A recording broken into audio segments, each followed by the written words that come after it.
You have a problem, man? Uh-oh.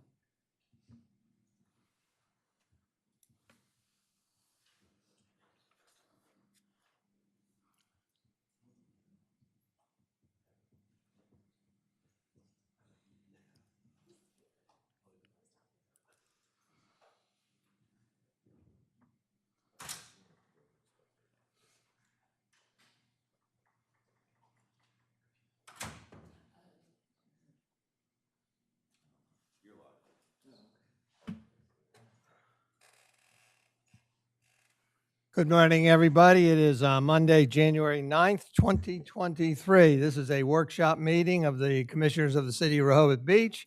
We are live at City Hall Commissioners Room, second floor. Thank you all for being here. I'd like to call this meeting to order at 9:02 a.m. Before we proceed, I'd like to wish everybody here, my colleagues and staff and our constituents, a happy new year. Would you please, let's see, have I called it? Yeah, called it to order. Would you please rise and join me in the Pledge of Allegiance? Thank you. I pledge allegiance to the flag of the United States of America and to the republic for which it stands, one nation, under God, indivisible, with liberty and justice for all. Thank you.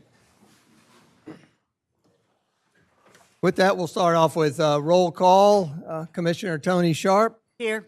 Commissioner Jay Legree called and indicated he was under the weather. Commissioner Ed Shranowski indicated he was not able to attend today. Commissioner Gossett. Here. Commissioner Bennett. Here. Commissioner Markert. Here. And the mayor is here, so we do have a quorum and can formally conduct business today. Thank you all for being here. I'd also like to start off by identifying staff, but welcoming our brand new city manager at his first public meeting, Mr. Lawrence Christian. Will you? Thank you. And so again, here as staff, I've always said it takes staff to help run these meetings. We've got the new city manager here, City Secretary Ann Womack, Building License Supervisor Matt Janis, Executive Secretary Margaret Carson, Assistant City Manager, now sitting as far removed as he can from this table, is Evan Miller, Kevin Williams, Public Works Supervisor, and Alex Burns with the law firm, and also Glenn Mandalis with the law firm. Thank you very much for all being here today. With that, I want to make note that there is no correspondence identified, and therefore there is no correspondence in the agenda.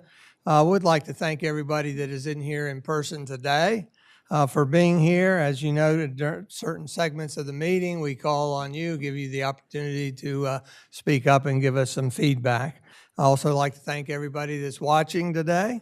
And remind everybody that documents that support our individual agenda items, when they are received in time before the meeting, are embedded in the agenda and available for you to see by going to cityofrehoboth.com and looking in the legislative portal, specifically under the meeting that you have before you today. With that, we'll go to the city manager's report. Good morning. Thank you, Mr. Mayor.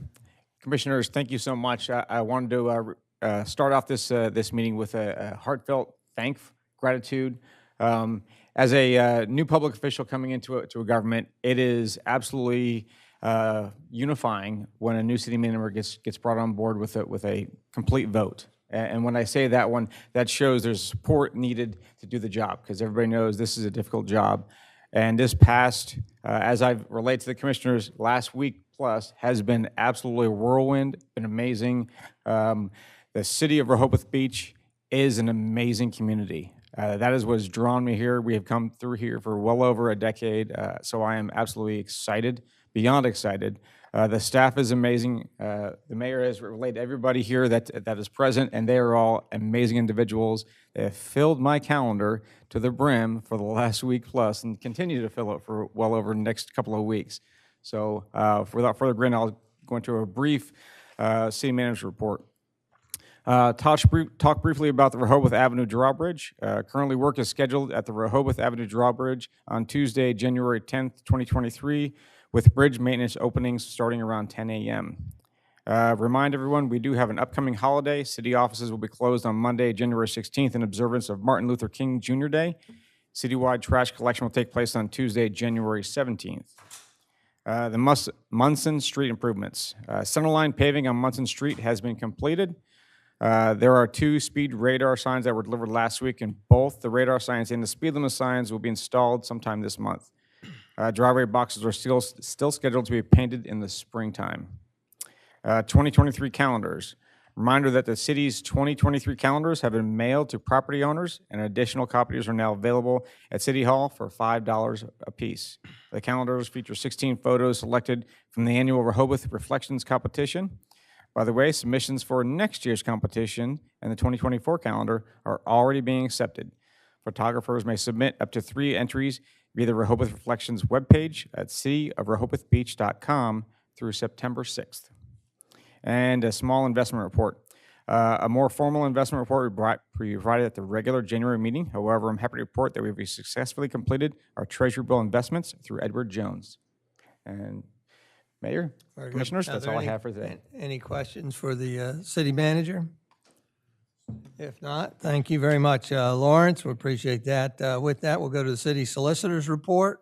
Thank you, Mayor. I'm happy to report that there's really nothing to report. The litigation, nothing has moved in the 2 outstanding cases we have. Just to remind everybody, there are only 2 pieces of litigation outstanding right now. It's the 330 Hospitality Group, which is the rezoning on the corner of State and Rehoboth Avenue.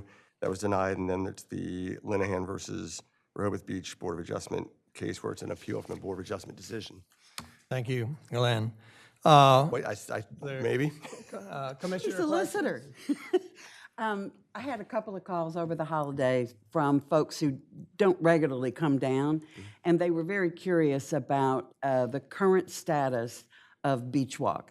And I know you've addressed it several times, and I just wanted to ask you again to state that on the record publicly, because I keep expressing to folks, be sure and at a minimum try to listen to some of the city solicitor's comments and so forth, because he's been guiding us through this. Thanks. So if you'd acquiesce to that, I'd appreciate it. Thank you, Commissioner. I'm always happy to talk about a win. So that case spent about 5 years between Superior Court, Chancery Court, and the Delaware Supreme Court, and it did finish up in the Delaware Supreme Court about sometime in December, I think, or mid-December, and that was it. All state appeals were completely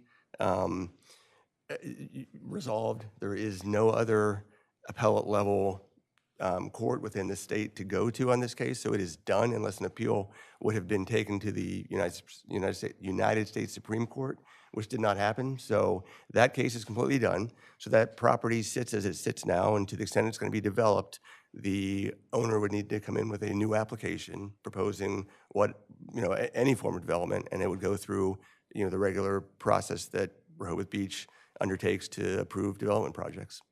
So that case is done, closed out in every court. That's what I keep expressing, and folks say, well, is there any other possibility? And certainly not at the state level. That's right. Yeah. And not even at the federal level at this point. The time to file the appeals have all expired now, so there's no place to go other than a new application. Thank you. And getting several comments about the condition of the shopping center property. Right. But that would be for another day to discuss that. For another day, but I know Building and Licensing has been cognizant of that exact sentiment. Yes, because not only is Building and Licensing aware of it, but residents are painfully aware of the neglected condition. Thank you. Thanks. And if I could, and I don't know who would respond, but just to confirm, the current status of that property, it is one parcel, zone C1 commercial. One parcel and Z1 commercial is correct, right? Okay, thank you. Thank you very much. Thank you very much. With that, I'd like to announce that, as is my privilege, I want to change the order. So the old business, the CDP, will be last on our agenda today. So with that, we will go to discuss a request from Hal Dukes Esquire on behalf of Philip Patterson property owner to modify an existing license agreement with the city to allow for an increase in the currently licensed encroachment on lot number 63 Park Avenue, further identified as 111 Park Avenue. I'd like to start off, Hal, go ahead. Hal's here representing the Philip Patterson. I'd like to identify all the support documents. You did a nice packet there, Hal, and some of the support documents include cover letter from Hal Dukes, a letter of request from Philip Patterson dated 2022, December 20th, survey of 111 Park Avenue dated April 6, 2022 by Civil Engineering Associates, LLC, a photo of 111 Park Avenue, multiple drawings of the doorway area of 111 Park Avenue by NT Building, and I say NT Building is represented here by Nick. Nate, sorry, Nate. That's okay. The survey, continuing with support documents provided, survey of 111 Park Avenue done by Foresight Services dated November 1, 2016, showing all the existing improvements. Present deed for 111 Park Avenue, an existing license agreement and approved plot dated February 17th, 2017. It is important to note that in the current deed, there are, which was dated 17th of February 2017, are two things that we might want to be attentive to. One, of course, is why we're here, is that item number 3 says in the current license agreement, licensee agrees that no additions shall be made to increase the encroachment without express written consent from the licensee. And you'll see then, if you've read the documents, and you'll further hear later, that the increase is merely air rights. They're going up, but that is considered an increase in the encroachment. So that is why we're here today. But also I wanted to point it out in the support document of the existing license agreement, item number 2, where it says licensee agrees to pay the licensor an annual license fee in the amount of $10, which said annual license fee shall be submitted annually by license commencing at the execution of the license agreement and each July 1 thereafter. Because we have a new resolution adopting a new fee structure, we may want to bring that up and talk about the fee structure. Additional support documents are the amendment to the license agreement that was authored by Hal Dukes and omits the discussion of fee structure. I alerted him today that we may want to talk about that and change the fee structure.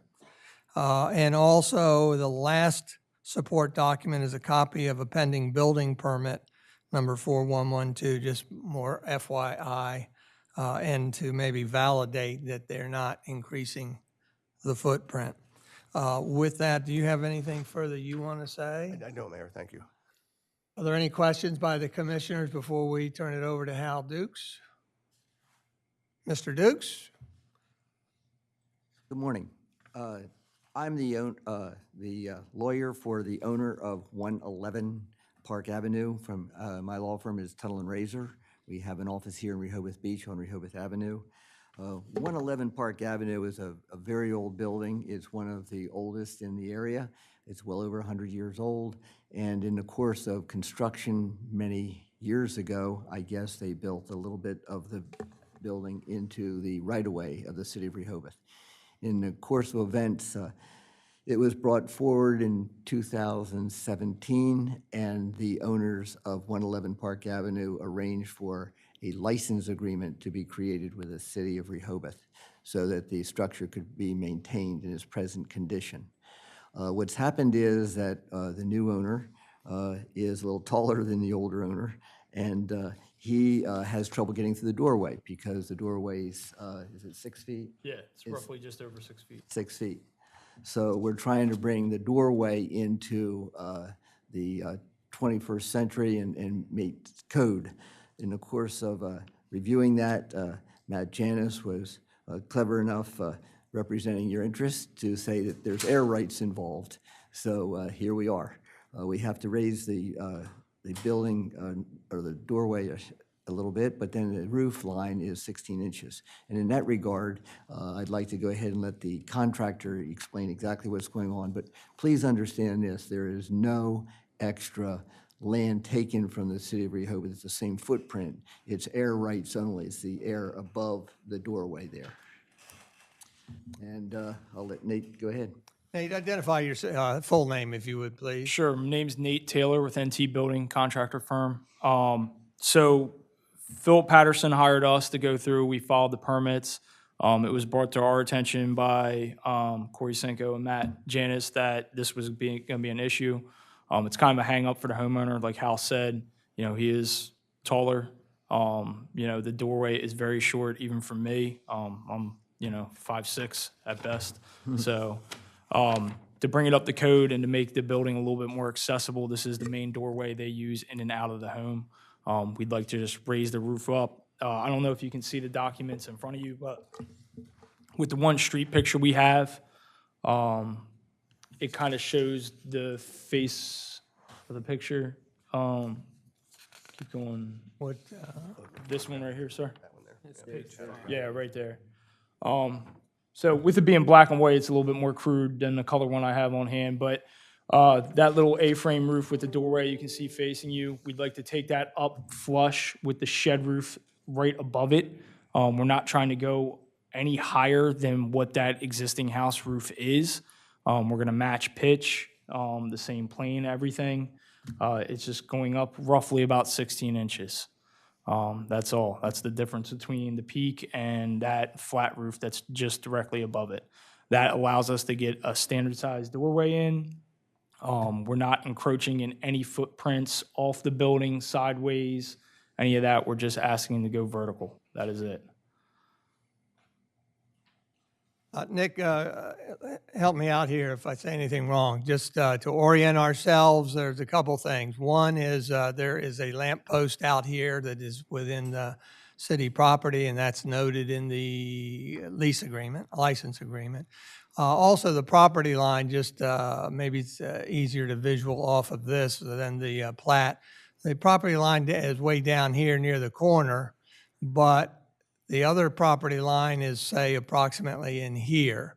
So you can see if you drew a line from point A to point B, it comes down approximately here, I think approximately near this corner here, and then angles all the way back. So what you see here is this entire corner and part of this within city property and currently licensed. And so what we're talking about here is raising the door higher, which means raising the roof higher, which then violates the license agreement, and that's why we're here today to talk about amending the license agreement. Anything else, Al? No, it's pretty obvious that we have to increase the roof line. 16 inches is what we're looking for of the city's air. Very good. The procedure here, of course, is we'll talk about this. If out of this meeting we are comfortable, then this would be put on the January regular meeting for a vote, then further discussion. But are there any questions of the commissioners? I would like to talk about the fee structure. If you recall our fee structure, let me find it here.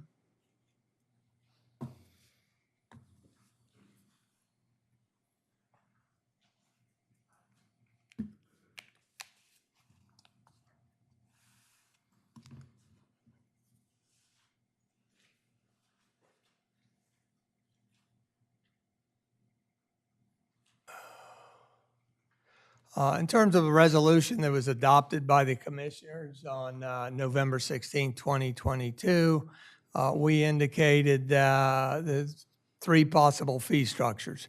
A non-refundable fixed fee of $325 shall accompany all license agreement applications, which, were you charged anything yet? That, part of the building permit. No, No. there was no fee pertaining to us with the license agreement at all. Okay, so my opinion is that that was probably an error, that should have been charged. Even though this is an amendment, I would still say it falls under the same purview. And then an annual fixed fee of $30. And then the third is a discretionary annual or single fee in the amount to be determined by the Board of Commissioners based upon the proposed encroachment and any relevant circumstances. My personal feeling is that we need to charge that $325 and then amend your amendment to the license agreement to include that and the $30 annual fee, whatever else we need to do. As far as the discretionary annual or single fee, kind of similar to the last one we did, I am comfortable with not charging anything additional, that the $30 annual fee would take care of it, because this is an old encroachment, and they're merely going up. They're not increasing the footprint at all. So that would be my proposed changes to the amendment that's provided and authored by Hal Dukes, is that there be the $325 annual fee, which I don't even know that needs to be in the amendment to the license agreement, because it's just part of the process. But what would have to be, or what I would like to see amended in the license agreement amendment authored by Hal, is that there be a $30 annual fee instead of the $10 annual fee. Okay. Any discussion? I support that. I think we just instituted this resolution and procedure and policy recently, so we should not depart from it and move forward. My only question is, and for a later response, would this be the annual fee that is charged on this and other license agreements? Would that be done on an annual basis at the first of the year so that everything is billed at one time? Just look at that for the future as to how the billing process will take place for staff involvement on that. Yeah, I believe it is a one-time, we'll look into that, but I think it's articulated in the license agreement. I believe it is, but for instance, if you have a new license agreement issued in July, is that your cycle? Should we do it annually in January so that it's clean or something? Just to get a response from the staff, which is the best way to administer that. Thank you. Consistency and Yeah. et cetera. Very good, thank you. And then if you notice, when our last support document was kind of adopted November 2nd, it's just some guidelines. And for me, looking at the age duration of the encroachment and a lot of these criteria in here, it all fits the bill for being something that I would vote in favor of. Is there any further comment up here? Yeah, the only Commissioner Barker? Yeah, the only comment I have basically is if we're going to be continuing to do these, would we want to consider certain administrative processes where in a situation like this, it seems to be pretty cut and dried, could they be done administratively through B&L?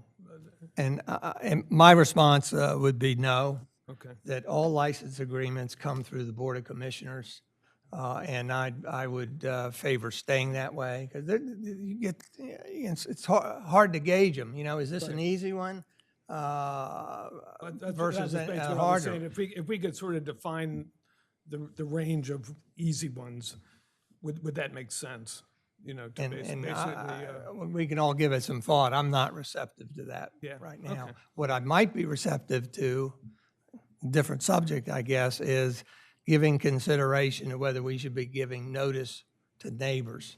And we do that for what, Patrick? Partitionings, for subdivisions, for Board of Adjustment cases. Well, this is something that potentially could impact your neighbor, and it could be significant too. So I'd like maybe us to give thought to that, and if that's a different topic. Yes, sir. So you'd like to have the amendment with a $30, is that correct on the?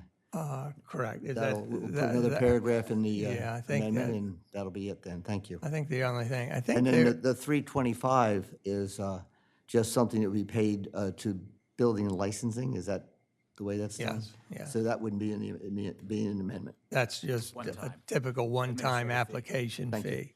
So here's the biggest things in the amendment here. Licensee agreed that no addition shall be made to increase the encroachment without express written consent. That's why they're in front of here. And it mentions that in the process of repairing and improving the dwelling on the site, part of which will be an increase in height of the encroachment by 16 inches. Is 16 inches sufficient? Because we don't want you to come back later and find out that it's 18 inches. I'd rather have you ask for a little more. No, that should be correct. 16 inches is Yes, fine. sir. Okay. And then, can you find where the fee is? I'll look for that. Give me a minute. Right, it doesn't show, it's not in the amendment currently, it just says all of the terms Okay, and conditions. okay. So that, Paragraph 2 is the $10, so we'd amend paragraph 2 is that of Of the the old amendment? agreement, yes, Is that of the the amendment or the 2017. original? of the original. Yeah, so in the amendment, you just have a Yeah, so we added paragraph one another would stay the paragraph. same. Paragraph 2 would change the fee, and paragraph 3 then would say all the other terms and conditions of the existing license shall remain in full force and effect. That's easy enough. Right here it is. Licensee agrees to pay the license annual fee in the amount of $10, so that would change to $30. Are we okay with that? Yes. Has this also had your legal review? It has, yeah. Okay.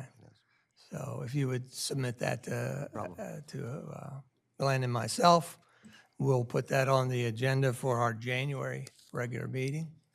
And it might be wise if at least one of you show up for that meeting. Look forward to it, sir. Thank you. Anything else? Are there any members of the public would like to offer any comments? If not, thank you very much. You are Time. allowed to, you're welcome to stay for the rest of the meeting, but you're, Now let the colonel run things. thank you. As I mentioned earlier, the CDP will go toward the end of the meeting. We'll start off with new business A, discuss resolution recommending the reappointment of Honorable Renee L. Bennett to a new 2-year term as Alderman of the City of Rehoboth Beach. Glenn, if you would give a brief preview of, for Lawrence perhaps, of our court system and that we use an alderman, which is different than some of the other municipalities, and then segue that into the need for reappointment of Renee Bennett. Thank you, Mayor. So the city uses an alderman court, which is something that's allowed by its charter. Some municipalities have allowance to create an alderman court and others do not. In fact, the city of Dover had the ability to have an alderman court. They years ago did a charter amendment to remove their ability to have an alderman court, which I always thought, sometimes you think, why would you take your ability to have something away from yourselves? Which they did, and they've somewhat regretted it. We've had an alderman court for many years, but the alderman is appointed by the governor, so it has to go through a process at the General Assembly, and they are 2-year terms. Our alderman Bennett has come to the end of her 2-year term and is ready for reappointment. Alderman courts, they're really municipal courts. They were created to deal with local ordinances. A lot of times the other state courts don't understand why we have a law against walking the dog on the boardwalk during the season, but we of course understand why we have that here locally. So an alderman typically has a better handle on how to adjudicate those sorts of matters, and that's why we continue to have one here in the city. The other thing the alderman does that the other states' courts don't afford is that they are much more flexible in that if people are here vacationing and there's a municipal charge, it can be dealt with pretty rapidly while they're here on vacation rather than having to go home and then come back to appear in Delaware 3 months later for some charge. So that's pretty much how our Alderman Court operates. But again, it's time for Alderman Bennett to be reappointed, and that's why you have the resolution in front of you. Thank you. And by the way, I received late notice of this, so if you notice that I've scheduled a special meeting after this meeting that gives us the ability to vote on this. There's a time component to this, and that optimally we would like to vote on it. However, if anybody is uncomfortable and not ready to vote on it, then I'd appreciate you speaking up now, because then we just will not have that special meeting. And the judge continues in office until replaced. But again, it's cleaner if everybody's comfortable with her reappointment to conduct that meeting and vote on it and get that behind us. Are there any questions? Is there any concern about needing to postpone that special meeting? If not, thank you very much. Next item of new business is a presentation of bid received for State Road Pedestrian Safety Improvement Projects. Kevin, you're going to do that. I would like to just make a quick note that I think page 3 of our support document is notice of award, where it is giving notice to the construction company that they have won the bid. Obviously, this is maybe done in excitement or anticipation because we are the ones that decide whether or not to postpone or to award it. So just I want to assure everybody that we have not talked about this yet, and this is our first introduction to it. Go ahead, Kevin. Thank you, Mayor. And just to tack onto that, in the email correspondence where the consultant submitted that to us at his bid analysis, he states that. He goes, should the board decide, this is provided for their use afterwards. So no intent to kind of. Yeah, I normally probably wouldn't even put it in the support document, something like that, but So go no, ahead. No intent to subvert the system. Thank you. As you know, we advertised this last year and we opened bids right before the holidays, I think the 15th or so. This is the intersection where we're looking to provide some pedestrian oh, I'm sorry. Yeah. Thanks, Ian. I'm going to try to bring up, you don't have it on your screen, I right? do, yes. I think Ian's pulling it up. Oh, okay, because, Okay, so there's the intersection we're talking about, Grove, Munson, and State.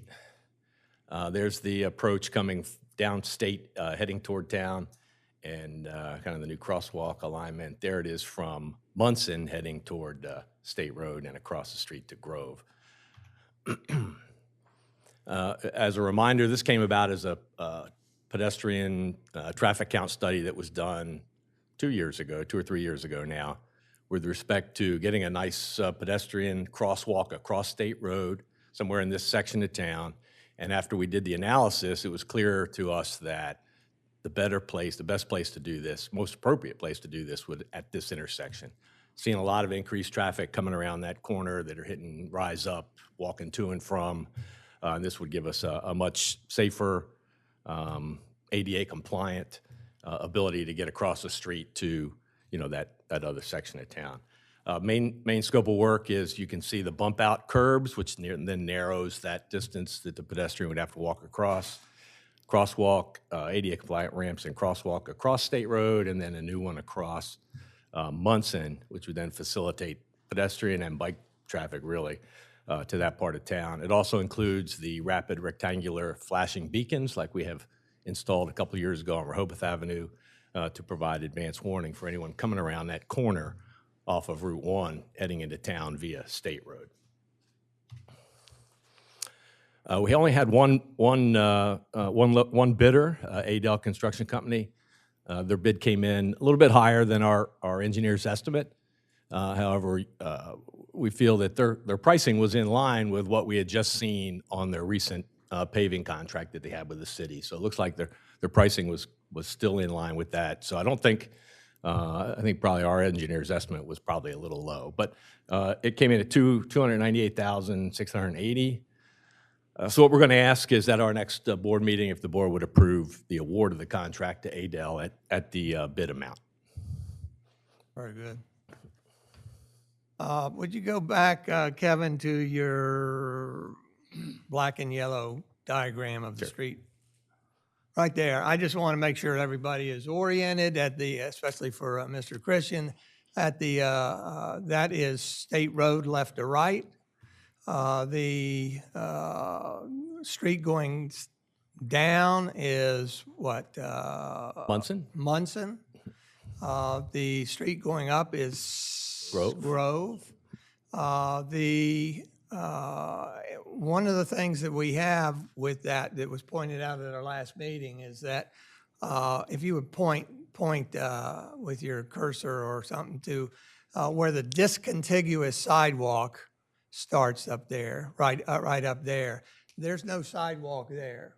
And so at the last meeting, I think everybody actually said, we would like further investigation after this project is done on filling in the discontiguous sidewalk that's missing, getting you from that point up to, Sixth. what is it? Sixth. 6th Street, because from 6th Street to rise up, there is sidewalk there. So just FYI, so that's what we're talking. And for your information, Mayor, last time we decided that we would go ahead and kind of issue it as a phase 2. We talked to the consultant. He has started work on that design. We actually have that design now. So if we go forward with this project and it looks like, budget is good as we get toward the end of it, we may be able to just add that into as a change order to this contract, save some mobilization costs and the like. So that's just some additional information about the project. Are there any questions up here at the table? I think I must have missed it. When will this begin? The intent would be if the board approves at our next meeting, then they would get an NTP to start 1st of February-ish. And be finished before the end of this current fiscal year, so by the end of March. And that would be where we would try to loop in the other sidewalk sometime during the start to finish of this bid. That would be the intent, as long as it's moving forward and we Right. don't encounter any other, significant change orders. Thank you. Thank you. Any other commissioners? Patrick? Yeah, just one comment. If we could, going forward on this, there is some text language that I had suggested to the chief with regards to the actual crosswalk signs that say, I believe it's Delaware state law, stop for pedestrians in crosswalk. And I don't know if we're able to initiate that with this particular project. I think it just helps people understand that, I know the law states you have to be in the sidewalk. So if you're standing on the curb, theoretically, you don't have to stop. But you take one step into the sidewalk, into the crosswalk, then the law applies and you can. But this is just a reminder of people that there is required the law to stop. So if we could add that text to the signs and perhaps supplemental the other signs in town would be great. Thank you. Sure. Any other commissioner comments? If not, we'll go to the members of the public. Walter? Just make sure you state your name and affiliation with the city, please. Morning. Happy New Year, everybody. Walter Whittingham, Thank you. 123 Hennepin Avenue. In the past, I have tried, not to educate you, but you have to have at a crosswalk a supply and a return. And if I could see the last slide that was up, if possible, please. And Kevin might validate the comment. The state has, the state of Delaware has added wording conditions that this could be built even though the sidewalks are not in place. So I'm going to point to a thing and then come back to screen. Well, point, but do your talking at the microphone.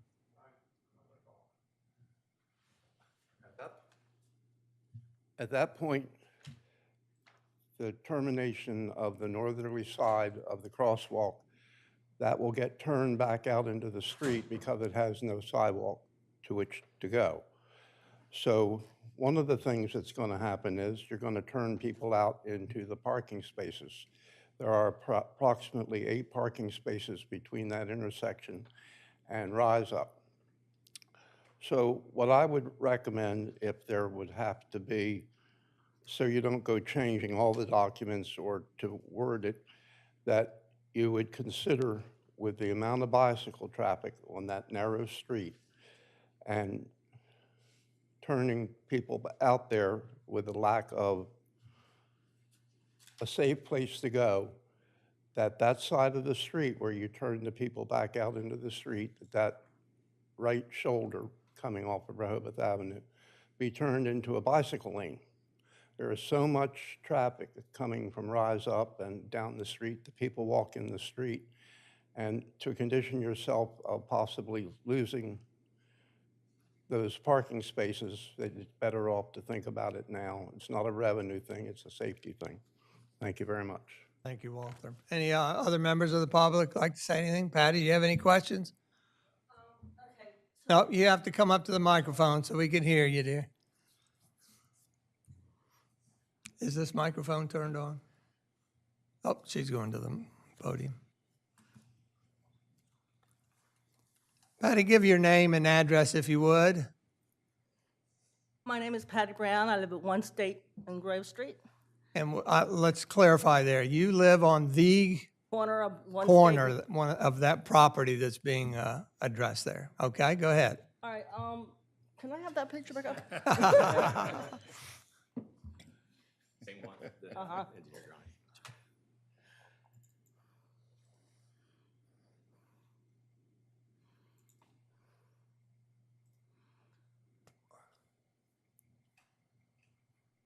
Kevin, point to Patty's property if you would. This corner. Okay. You can see So, the cursor. so most of the work's gonna be done on my corner, right? Okay? And you wanna take that grass, make that into a sidewalk, right? All the way down to Rise Up and all that, right? Eventually. Right now, it's just phase one is only what, 20 feet? Okay. 20, 25 feet. How important are the trees to you guys? Because you're gonna have to cut the trees down in order to put that sidewalk, because those roots will go under it.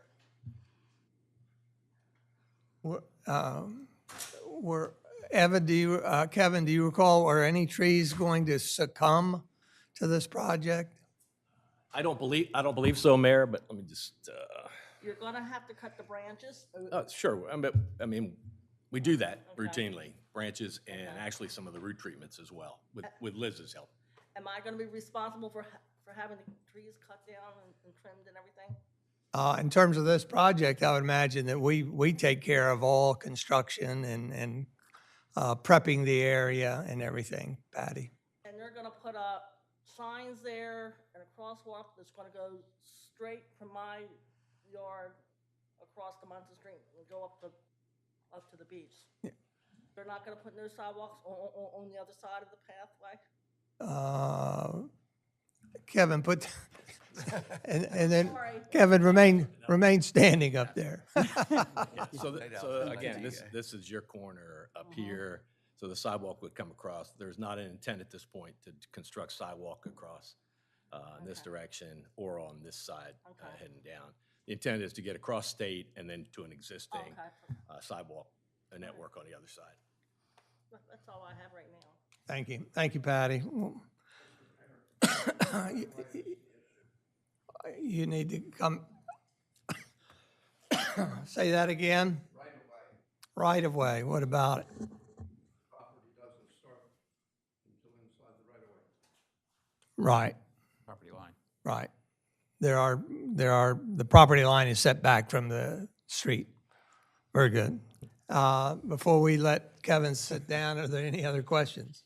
I don't have any questions. I do have a comment. I think it's something I need to learn. And I just want to state it publicly, that the concern about trees is very well stated, I think.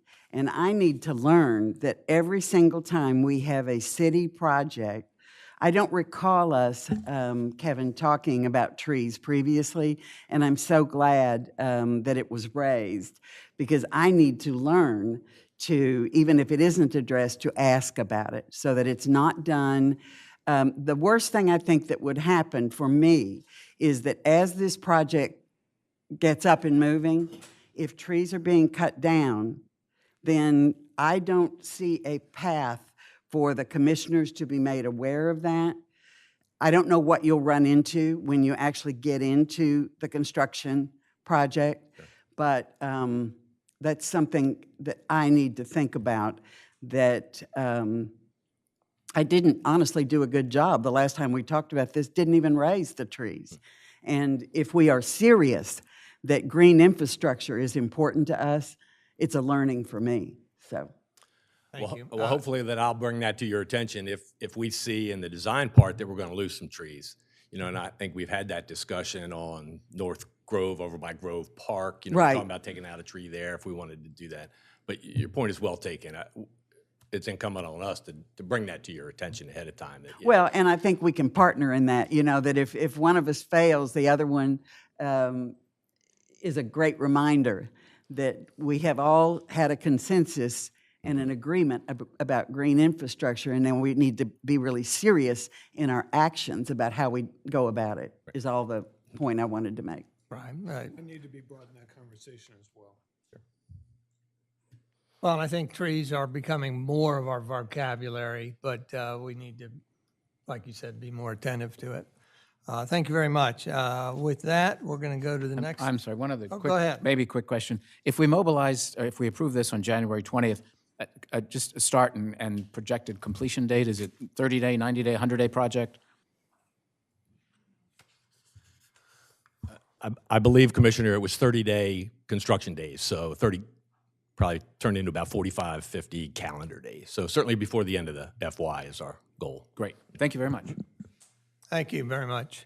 With that, we're going to go to the next item of new business. Discuss requests for changes to zoning designations, including but not limited to how to handle multiple requests. In your support documents, there is, I lifted a future land use map from the CDP. The only intent there was to identify some properties here. This orange is the school property. This line here is Scarborough Avenue Extended. The properties are facing or abutting, most of them are abutting or very closely abutting to Coastal Highway Route 1. I'm going to enlarge that a little bit and take it to the next. Again, this is Scarborough Avenue Extended. This is Route 1 Coastal Highway. And the three zoning requests that we have in front of us are Rehoboth Auto Body, 20663 Coastal Highway. That is this parcel here, just to orient yourself. This area, if you draw a huge rectangle here, that's the rectangle of Ocean Bay Mart, and this corner is Rehoboth Auto Body. So Rehoboth Auto Body now also apparently owns this parcel, which is Zone C3, and they would like to rezone it, change the zoning designation to C1. They submitted their application and back in August 2022. If you recall, the disposition of that was that these commissioners, we decided to forward that and task the Planning Commission with making recommendations after analyzing the change in zoning request specific to that. Since that time, we've received two more requests for change zoning designations. One in November 22 was by Mark Longacre et al. To change the zoning of property at 1028 Scarborough Avenue, which is this middle one here. Because currently it is also C3, and he would like to rezone that R1. Additionally, in December of 2022, Jill Morehouse et al. Requested a change in the zoning designation of the property at 1028 Scarborough Avenue Extended, which is this lot up here. So now we've got two that have asked for change in zoning designation subsequent to our handing this over to the Planning Commission for their recommendation. FYI, there is another commercial lot here that is being used residentially, and that is 1028 Scarborough. I have not heard from them asking for a request. And then 1029, just FYI for orientation, on this corner used to be a hotel, I believe, Tony, and is now townhouses, so it's still residential use. 1029 Scarborough Avenue Extended here. So subsequent to receiving the two additional requests for change zoning designations for 1028A, 1028B, Scarborough Avenue Extended.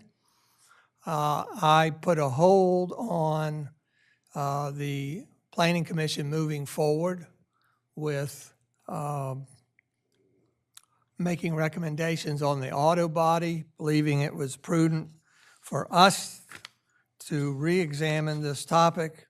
And part of my letter to the three applicants indicated that because of now 3 requests for zoning designation changes, I sent the following. In the interest of a fair and impartial review of what is now a total of 3 requests for changes in zoning designations, Rehoboth Auto, 1028A, 1028B, Scarborough Avenue Extended, I will be conferring with the Board of Commissioners in a public workshop on how best to handle 3 rezoning requests. And by example, review the request concurrently or sequentially or by other method.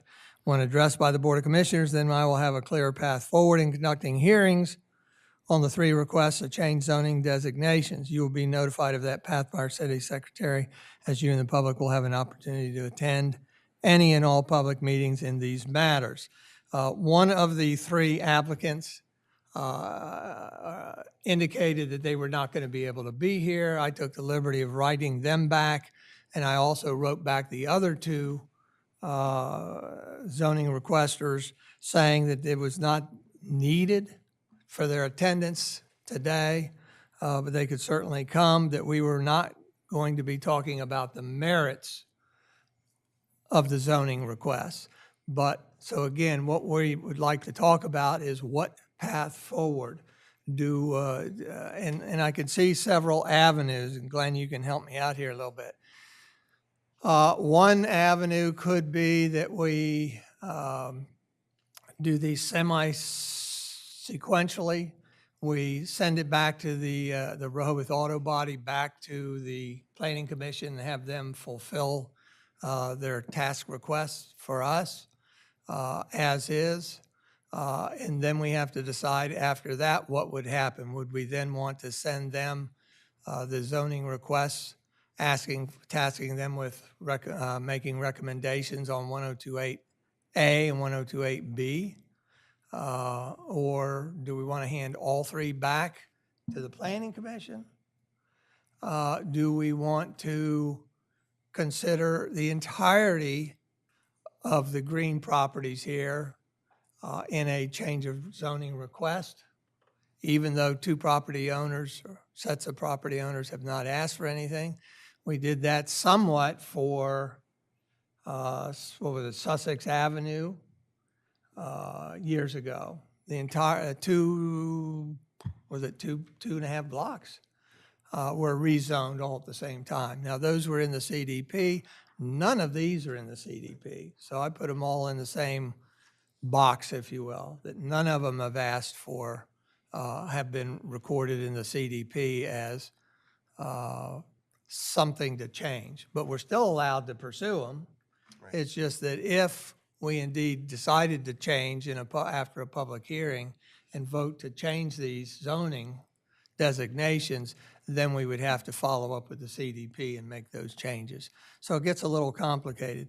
The other thing for me that complicates it a little bit is if we hand them all back to the Planning Commission, that is 1028A, 1028B, and Rehoboth Auto, and say just concurrently do them all,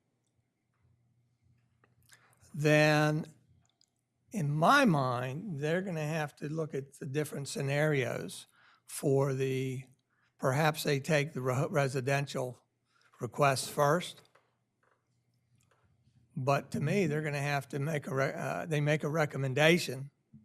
But then when they make their recommendation on the Rehoboth Auto Body, to me, they're going to need to do a 2-fold recommendation. One is if at the public hearing, the commissioners decide to accept the zoning designation change from C3 to R1, then that gives you one path forward.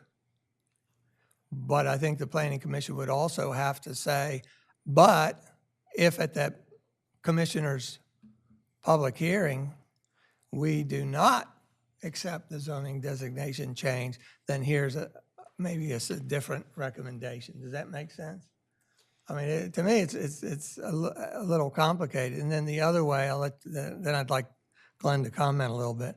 The other way to uncomplicate it, perhaps, would be for us to keep it all in our realm, set public hearings for the 3 properties, conduct the public hearings, probably the Scarborough Avenue Extended first,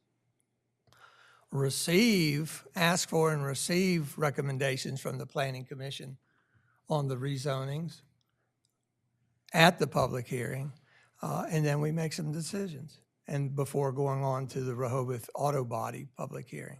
Now, if you aren't thoroughly confused right now, I'm going to hand it over to Glenn and see if he can maybe This is unclarify. fabulous. Yes, I'm in the thoroughly confused Oh, with the good, path good, forward. good. So So let's dial it back a little bit. And the first thing to think about is that, when you're creating your comprehensive development plan, that's the time where you kind of give some consideration to future changes in zoning designations. Perhaps an area has been identified that has developed residentially, even though it's commercially zoned. So you'll typically put in the comprehensive development plan, we should look at this because it's developed in a way other than what the zoning is currently designated. So this area, there's nothing in the comprehensive development plan that anticipates any zoning changes.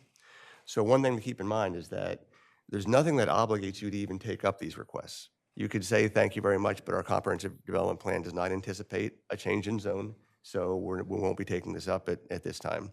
That has not been the way that this body has typically acted. If there's a request that comes in, you typically take it up and take it all the way through a planning commission recommendation, a public hearing, and then a decision. So here it is complicated because generally the request is to go from one designation to another for a single property or a group of properties, but the request here is for one property to get more intensely commercial and 2 other properties to go from a commercial designation to go less intense residential, and they are side by side. So you have 2 diametrically opposed requests here that I think is creating some of the difficulty in deciding how to deal with them and resolve them. One thing I'd be a little bit hesitant to do is the 2 properties that have not requested any sort of zoning designation change. Their understanding right now, to the extent they've read the CDP, is that they are zoned the way they're zoned and they're not targeted for any form of a change in zone. So unless, perhaps out of a recommendation or a referral to the Planning Commission could come back and say, we think if there's going to be any changes here, the whole area should change, then maybe that process plays out that way. But I don't think that if it were me in your chairs, I don't think I would send it to the Planning Commission saying, look at these other 2 properties also. I'd let them, as the planners, decide whether they want to take up that next piece of it. But it's a difficult task because, again, you've got requests that are on opposite ends of the spectrum, going very commercial or going very residential. So could you just fill in a blank for me? How was this overlooked in the CDP development? You're asking the wrong people, I think. Well, or it was looked at and nobody wanted to make any changes. I mean, the Planning Commission literally could have said it's developed residentially, but we still think it's right along the Route 1 corridor. It should remain commercial so that future development perhaps is commercial in that area. But we don't know that for sure. We don't even know that they even looked at it, That's is right. what I'm trying to get to. That's right. So it could have been completely overlooked. Right. Okay. Correct. I will make inquiry of that. But then, Glenn, to your logic then, so as what seems to be the issue with our zoning issues here, this would be destined to a lawsuit? It could, I mean. Because you have one group that doesn't want to do something. One wants to change and be more residential, one wants to be more commercial. They're not going to agree. They haven't agreed in the last few meetings. Right. But a defensible zoning decision is one that's not arbitrary and capricious. So if you make a good record that demonstrates that this area should be commercially zoned, or a good record that demonstrates that this area should be residentially zoned, so long as you've got a decent record and you rely upon that record in your decision making, you won't have a finding of that your decision was arbitrary and capricious. So it's very important that as you consider these and go through the public hearing process, that record is established and that you as commissioners consider all of the evidence that comes in and make a reasonable decision based upon the evidence. So to the mayor's point of if we just decided we didn't want to take it up, what happens? Well, I think then, to the extent somebody wanted to challenge it, it would go back to, was the CDP thoughtfully prepared? I mean, at that time, to have taken that kind of a case to a court probably has passed at this point. So I don't think you have a lot of exposure if you choose not to take up a request for a zoning change, because again, you're obligated to zone at one point, but then your only obligation after that is, to the extent you take it up again, to not make an arbitrary and capricious decision. Thank you. Glenn, is there any philosophy in planning that, or zoning that indicates that property should be zoned reflecting how it's being used? Because here we've got 1029 Scarborough Extended and 1028 being used residentially, but they are commercial zoning. Right. So one of the factors the court will look at is how has the property developed, because you're looking at, when you're considering zoning decisions, you're considering what's the character of the neighborhood. So if the character of the neighborhood has developed residentially, but it has a commercial zoning, typically a court will look to that and say that's a reasonable, non-arbitrary, non-capricious decision to zone an area consistent with the way in which it's developed. With use. Done with use. Well, this property at 1029, for those of us who have been around a while, Mayor, your recollection is good. That was the old Fountain Motel. And it has been developed residentially with the townhomes for, it's well over a decade now. Is that right? Yes. It may even be more like 15 years. And the other properties in green, with the exception of the 20663 Coastal Highway, those residences have been there for a number of years as well, to my recollection. I believe I watched them being built. Right. So I guess what I'm trying to ask is, it seems to me, in the best interest of the city, and please dispel this if I'm incorrect, that in the best interest of the city and the residents, what is the simplest way to designate that a residential developed property should be zoned residential? All of these machinations are getting me a bit annoyed that you've got residents that bought properties in good faith, that these were sold to them as what they have now, and I'm just getting a little flummoxed about the shortest, simplest path. And then I really do appreciate, City Solicitor, your mentioning of the other properties that have not surfaced yet. Either they don't want to or they are unaware. Yeah. But when they purchased, they knew it was commercial, correct? I don't know what they knew. No, I think so. Not necessarily. Well, on the disclosure you have to give, you do have to disclose the zoning designation, but it's not as if they were probably sat down and said, hey, this is commercial property. If they bought a house and not, Right. yeah, okay. That property came before the planning commission. When I was on the planning commission, it was owned by, it was Truitt, excuse me, and I believe it was he came. Which property? Well, they were three, and they were subdivided. Correct. And he came before us basically for subdivision, and there was question as to whether or not we were going to make a change to the zoning, because he wanted to have the flexibility if somebody, for example, wanted to have, let's say, the one on on the corner could conceivably have been remain commercial, but they all got bought, and then later the houses were built, so they were basically being treated as residential. I believe the one farthest back, the 2A, 28A. I think was, if I believe that was residential, I think, because there was a house there. There was an older house. But it would still by the city was Zone C2, Right. or C3, I'm sorry. Right. But the issue was, at least as I recall from the subdivision, that there were considerations made for them because they backed up against a commercial property, that there had to have been a buffer and there was some plantings made and so forth, so on, in the event that they would be treated as residential. So So I guess my only point is, Yeah. there's a long history here there is a history here. of this all being treated as residential. So I come back to, what is the simplest, most straightforward way in the best interest of the city? I mean, it's a totally residential area. So how does our path forward, maybe Mayor, it's the first one that you mentioned, if I understood it correctly, because that's where I started to not follow completely.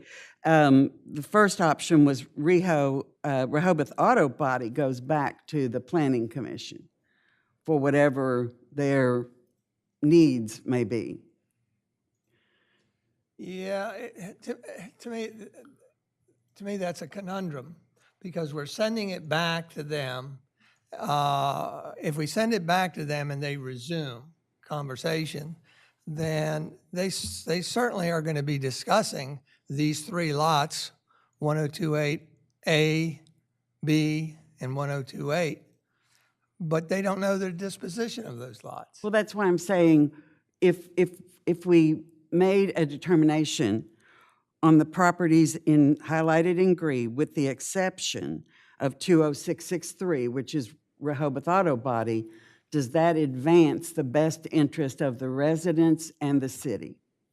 Are you saying that the Board of Commissioners should conduct public hearing on requests for change of zoning designations of all the green lots but for Rehoboth Auto Body, and resolve that first, and then send Rehoboth Auto Body after there's a result there? The result is that either these lots are redesignated as residential, or they're left alone. And when that's resolved, then resume tasking the Planning Commission with recommendations for the Rehoboth Auto Body. That is what I'm saying. But doesn't that trigger, because isn't the issue that Rehoboth Auto Body wants to do something that would not be allowed to be done if it was residential? So that would then trigger, I mean, isn't that what the whole issue is? Well, the Rehoboth Auto Body wants to go from C3 to C1. They want more intense industrial use, things that Right, and so if things we, that maybe are less conducive to residential. if we rezone those residential. So then that, again, puts us in this issue of, we've got two very opposing points of view, and we're going to end up in litigation, And, once again. well, I mean, to me, it depends to me Yeah. on, is there a plan that has been presented by Rehoboth Auto Body? I have not been following that. I don't know that there's a plan other than just the request. I just find with all of these things, if you bought a commercial property and we're not aware of it, then what can I do? Well, I didn't say you weren't aware of it. Right. And to me, that's not germane to what has been built, the use, and the length of time that they've been there. No, I understand that, but if you do buy a property that's commercial, that comes with certain restrictions one way or the other, doesn't it? Yeah, but remember, if you buy commercial and you look at the zoning code, you've got all these different tiers. Right. That residential is allowed under commercial. Whereas if you own residential, obviously the reverse doesn't count. I'll just follow up on Commissioner Sharp's question about what they intend to do. In the letter for Rehoboth Automall, it says, our client wishes to pursue rezoning of the property to allow a future expansion of his commercial garage/repair shop, known as Rehoboth Auto Repair, when growth is needed. While the recent uses, both office and parking, are permitted uses under the C3 zoning district, expansion of physical garages, and repair and/or service would require a zoning change. So it says expansion of physical garages, repair and/or service would require a zoning change. The C1 district is the only district which allows commercial garages, repair shops, and oil service stations. So they give the reference to the C1 district, and they're looking at public or commercial garages, repair shops, gas and oil service stations. This is the designation that they need for what they want to do on that property. And I appreciate what's in the letter, but to me, that's a vision. Right. It is a future idea, may or may not come to fruition. We have an entire shopping center over there that may or may not ever come to, it's been a vision for I don't know how many years. Right. So my immediate issue is not someone's idea or thought process, or maybe it is the residential properties and their use for many, many years. Right, and I appreciate you bringing that up, because one thing I should have mentioned, and to the mayor's point, we're not discussing the merits of the proposal, but to the extent the property is designated C1, there's no specific use within C1 that's tied to the zoning designation. So any use that's allowable in C1 could be adopted for this property if it were designated C1. Right, so you really need to go back to the code and read what's in there, because it doesn't include, I haven't read it in a while, include dry cleaners and some of these designations that are fairly industrial, commercial or something. So, I don't get back on my go ahead. high horse or what have you, but this really relates back to a previous discussion that we had about the CDP of an updated zoning map. Because if you look at the records for those particular parcels, the official zoning that the deeds are registered in with the county, whatever, they are designated residential lots. We, on our zoning map, designate them as commercial. So there is a opposite or difference in zoning between the county and the state, or county and the city, for practical relationship. We also, as I understand it, do not attach a specific zoning or zoning designation to a particular parcel for our tax records. We only through the city map. So you don't know when you're looking at your particular parcel within the city that it is how it is zoned. You have to refer back to the map. And our map is current as of 2010, or the last update as of 2010. So again, I don't know that the purchaser of these lots, depending on what information you accessed, how the lot was actually designated, because the deeds are recorded with the county, they're not recorded with the city. So if I were that purchaser, I would look back to where my deed is recorded, which is the county, which designates those three particular properties during the petitioning as residential. Now, how that was determined, whether they said, well, we're building a house, it must be residential, maybe it was just an assumption on the county's part, I don't know. But again, those are it gets into the weeds, but this affects the character of the neighborhood, the character of the streetscape along also Scarborough Avenue Extended as well as Route 1. So again, I hearken back to the conversation that we had around the CDP of one of the priorities is updating the zoning map. So get me out of the weeds, Patrick, if you would. Yep. Then what are your thoughts around path forward? I would go back to use in the sense that if the property is being, whatever the use is commercial or residential, that's how it should be zoned. It has been that way. Those homes are built, the petitioning was done in 2012, so that's 10 years that that petitioning for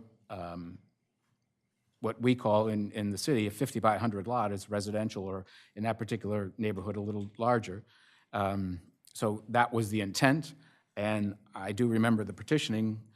I can't remember for breakfast, but 10 years ago, I do remember that Mr. Truitt stated that his intention was to change the zoning to residential, but he wanted to get the lots partitioned first off, and then he would take that next step, which obviously never occurred. As I recall, he wanted the flexibility. He was selling lots. Yeah. He wasn't selling necessarily residential lots. You know, if somebody wanted to come and build a house there, he was fine with it, but he didn't want to be restricted. So that's why he didn't request, as I recall, he didn't want to request it to be changed to residential, and then I'm going to sell. You know, he didn't know whether, frankly, at the time, you know, was sort of post the you know, kind of financial, you know, melees that we were in, you know, not long after that, and I think he had some maybe questions whether or not how marketable they would be. So I think he wanted to have more flexibility, and that's why they didn't. But then they all got sold as residential lots. So if the county has these designated residential, does that take precedent over how we have them listed? No, you are the zoning authority, this Board of Commissioners, so what the zoning is what it is, and how they're used and designated other places. One thing I wanted to look at is how our future land use map shows these in the CDP. I haven't looked at that, but I think that it shows them. That's this. Got that? Okay. Which Yeah, so it does, so it does show them their current designation, yeah. Yeah, there was no suggested changes. And those townhouses were never changed either, where Commissioner Sharp said it was a hotel, right? Correct. Well, let me go back to one of my options that that seems to me is the cleanest, might be the cleanest, and that is we set a public hearing for Rehoboth Auto Body, for 1028A, 1028B, so at least those three public hearings. If we want to add the others, then we do, but and then we conduct the public hearings first on the two residential ones. Maybe they can be done concurrently. Resolve those, and then after they're resolved, conduct the public hearing for Rehoboth Auto Body, because then we will have brought to conclusion the request for zoning change designation in the residential areas. And all the while, removing the task to the planning commissions, but reissuing it as we would like your recommendations to be submitted as part of the public hearing.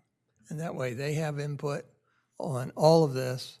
And frankly, what it does though is it ultimately puts the onus on us. And I think we're capable of dealing with it. To me, that's the cleanest. Now, what you would have to decide if you agree to that is whether you want to include 1028 and 1029 in that conversation. Well, is that a simple choice? Because why would we go through the effort on some and not include all at one time instead of piecemeal this? I don't know. I try to put myself in the shoes of the property owners, 1028 and 1029. You know, they haven't stepped forward. I could certainly approach them and say, now remember, the property owners for 1029 is how many? You've got, HOA. so you've got It's an an HOA, but how many members, say 12 maybe, or something like that. Yeah. So I could see possibly them saying, well, we abut Route 1. We think the highest and best use or the biggest value is to retain the commercial, because in the commercial zoning designation, you can do all the C3 things, and then you can do all the tiers up to residential. Whereas if you change the residential, that's all you can do. So I could see where maybe they can fight. I'm receptive, though, to looking at this as changing a zoning designation to reflect current use, which could best serve again, I'm trying not to get into the merit of these, but what we're trying to do here is seek a path forward. Because again, I've got the Planning Commission on hold, and frankly, we're all on hold until we figure it. Commissioner Gossett? I would agree with that path forward that you suggested, but one of the concerns that I have is, as Commissioner Sharp has expressed, there's a vision there. I think we need to look at if hard details or a factual representation of what they anticipate. Because what is a concern of mine also is that currently Rehoboth Auto Body is in that lower right-hand parcel, You're 4632. talking about this one? No, the next one, the existing, which is designated C1. But if you'll notice, there's an alleyway between the two properties that is part of Baymart. So if they are planning to expand, are they going to run two separate garages, two separately? Is this just an expansion? I'm just kind of curious of how that alleyway would affect the development of this business. It may not. I mean, I don't know that Baymart would be allowed to, or if it's possible, and I look to the solicitor for this, that they could lease that alleyway for exclusive use of Rehoboth or Rehoboth Auto, or just what the application is there. But then that little bit of alleyway, it also might affect that other lot that is currently residentially zoned and used. So again, you're just kind of peeling back the onion here a little bit, but I think to deal, as Commissioner Sharp said, in the visions as opposed to the actualities, in making those movements or steps forward for rezoning, which is, an upzoning has not really ever happened in this city, that we need some definite information. Excuse me. While I agree it would be nice to have a plan or the vision, I'm not sure that's realistic to require them to bring anything forward that shows where their new building's going to go, what they're going to do. Not required to rezone either. Oh, I'm not advocating we insist they bring something forward. I'm just looking at the facts we have in front of us. Yeah. I can't speculate what someone's future will be. And obviously, they're not at a point to show that. So I make no judgment on that. I'm only interested in what I have in front of me right now. And I also think one thing that makes it even a little more interesting, I may be incorrect, but I think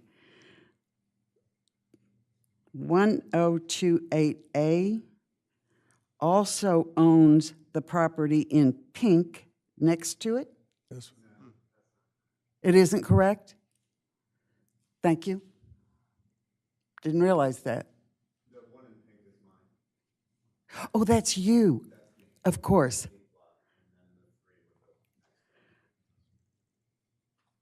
Gotcha. Okay. So seem to have agreement with Commissioner Gossett on a path forward to essentially take away the task to the Planning Commission on making a recommendation solely on Rehoboth Auto Body, instead for us to seek to schedule a public hearing for the rezoning, request for zoning designations for 1028A, 1028B, and Rehoboth Auto Body on the highway. And then our sequencing would be to ask the Planning Commission to supply their recommendations on the rezonings as part of the public record presented for the public hearings. We conduct the public hearings first on the residential lots and then on Rehoboth Auto Body, only if we come to conclusion of some kind. And then, so again, one of the questions is, do you include, that would be the path. But the additional question is, what do you do with 1028 and 1029 Scarborough Avenue Extended? I could certainly approach the people and see if, Do you want to open up for public comment? yeah, in a minute, but I want to finish up here. Is there anybody else up here? If not, we'll go to the members of the public. Walter, state your name and address or your affiliation with the city. Thank you. I'll keep it short. I've thought a lot about this. You're to be congratulated for the discussion. It's very positive. Commissioner Bennett, the home rule, I think Mr. Solicitor is because we can set our own rules in some cases where the zoning comes. Without getting into the gist of the public hearing, but I think Google Shots for the future would be useful. I remind you that as a fireman, it's not an alley behind the shopping center, it is a fire lane. It might not have the signs up there, but I'm sure the fire marshal would say you can't do anything as long as those shops are there. With that alley, you would not be probably, I can't speak for them, allowed to close out to the highway for the turning radius of fire emergency vehicles. You really tagged the extensive discussion, but I just tell you, and I'm trying to stay away from planning commission, or excuse me, hearing type comments. One of the issues is, I suspect this is planning, good planning, reference the potential demise of the Ocean Bay Mart Shopping Center. There is, behind the old laundromat, there is another shop that I believe is still under the control of Ocean Bay Mart Amico or Rehoboth Auto Repair.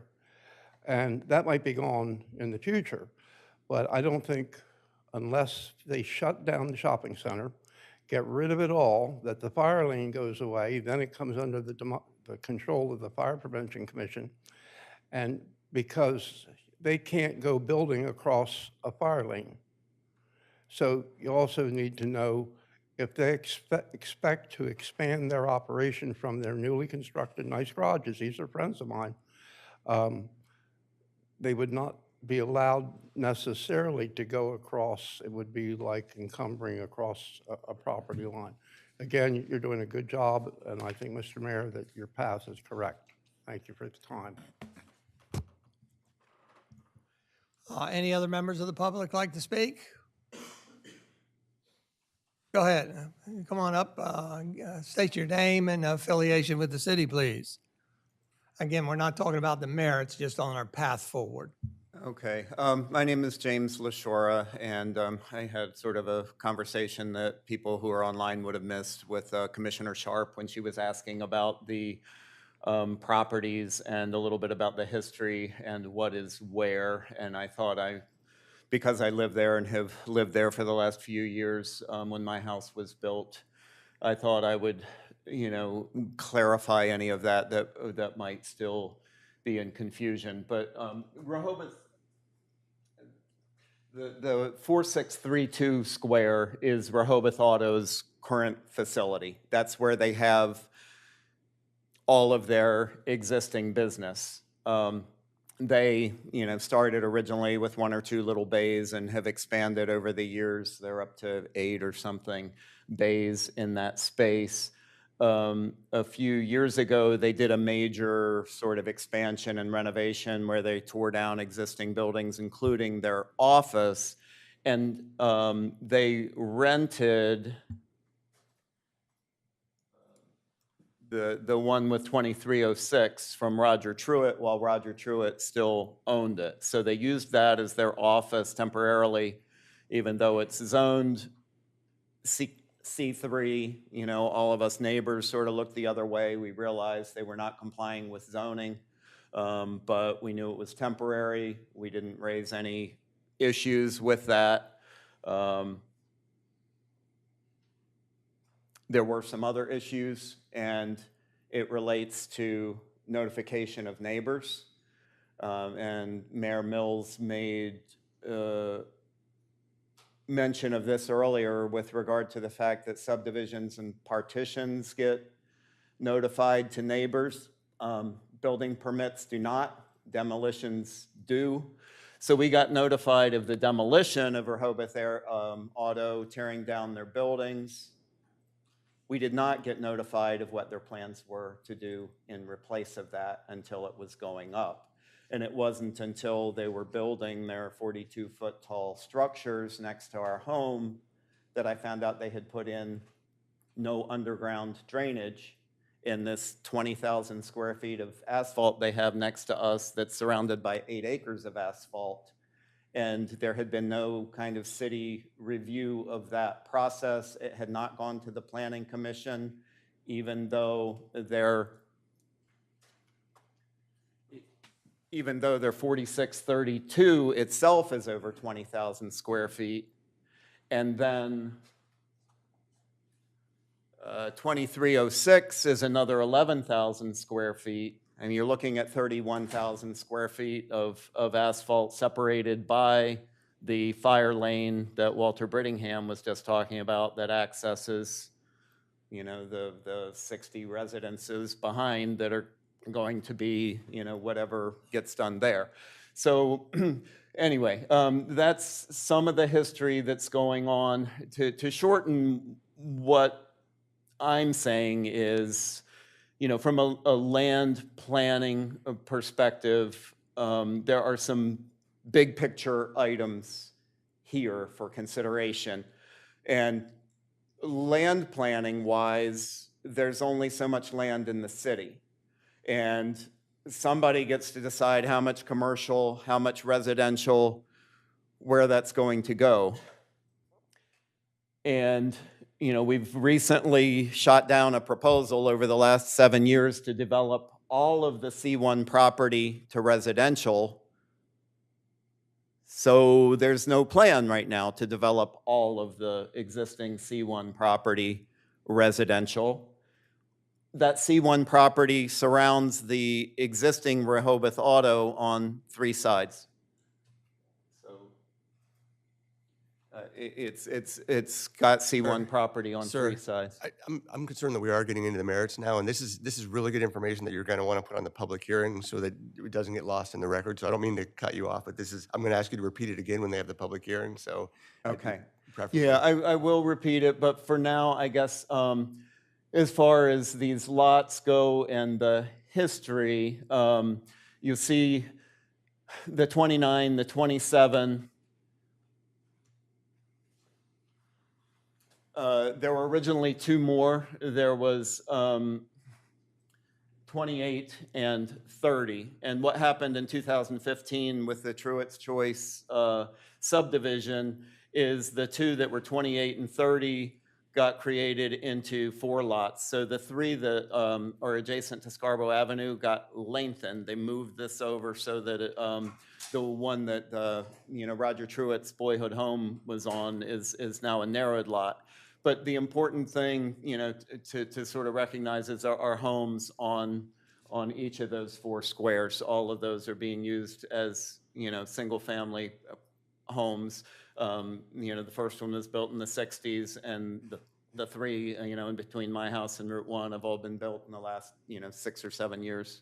But significantly after, 2010, when the zoning map was mostly recently redone. And, the other thing to note, which I think is unfortunate, is the future use map that's in the comprehensive development plan just shows, these green squares as all commercial, and none of it is currently being used commercially. It's all being used residentially.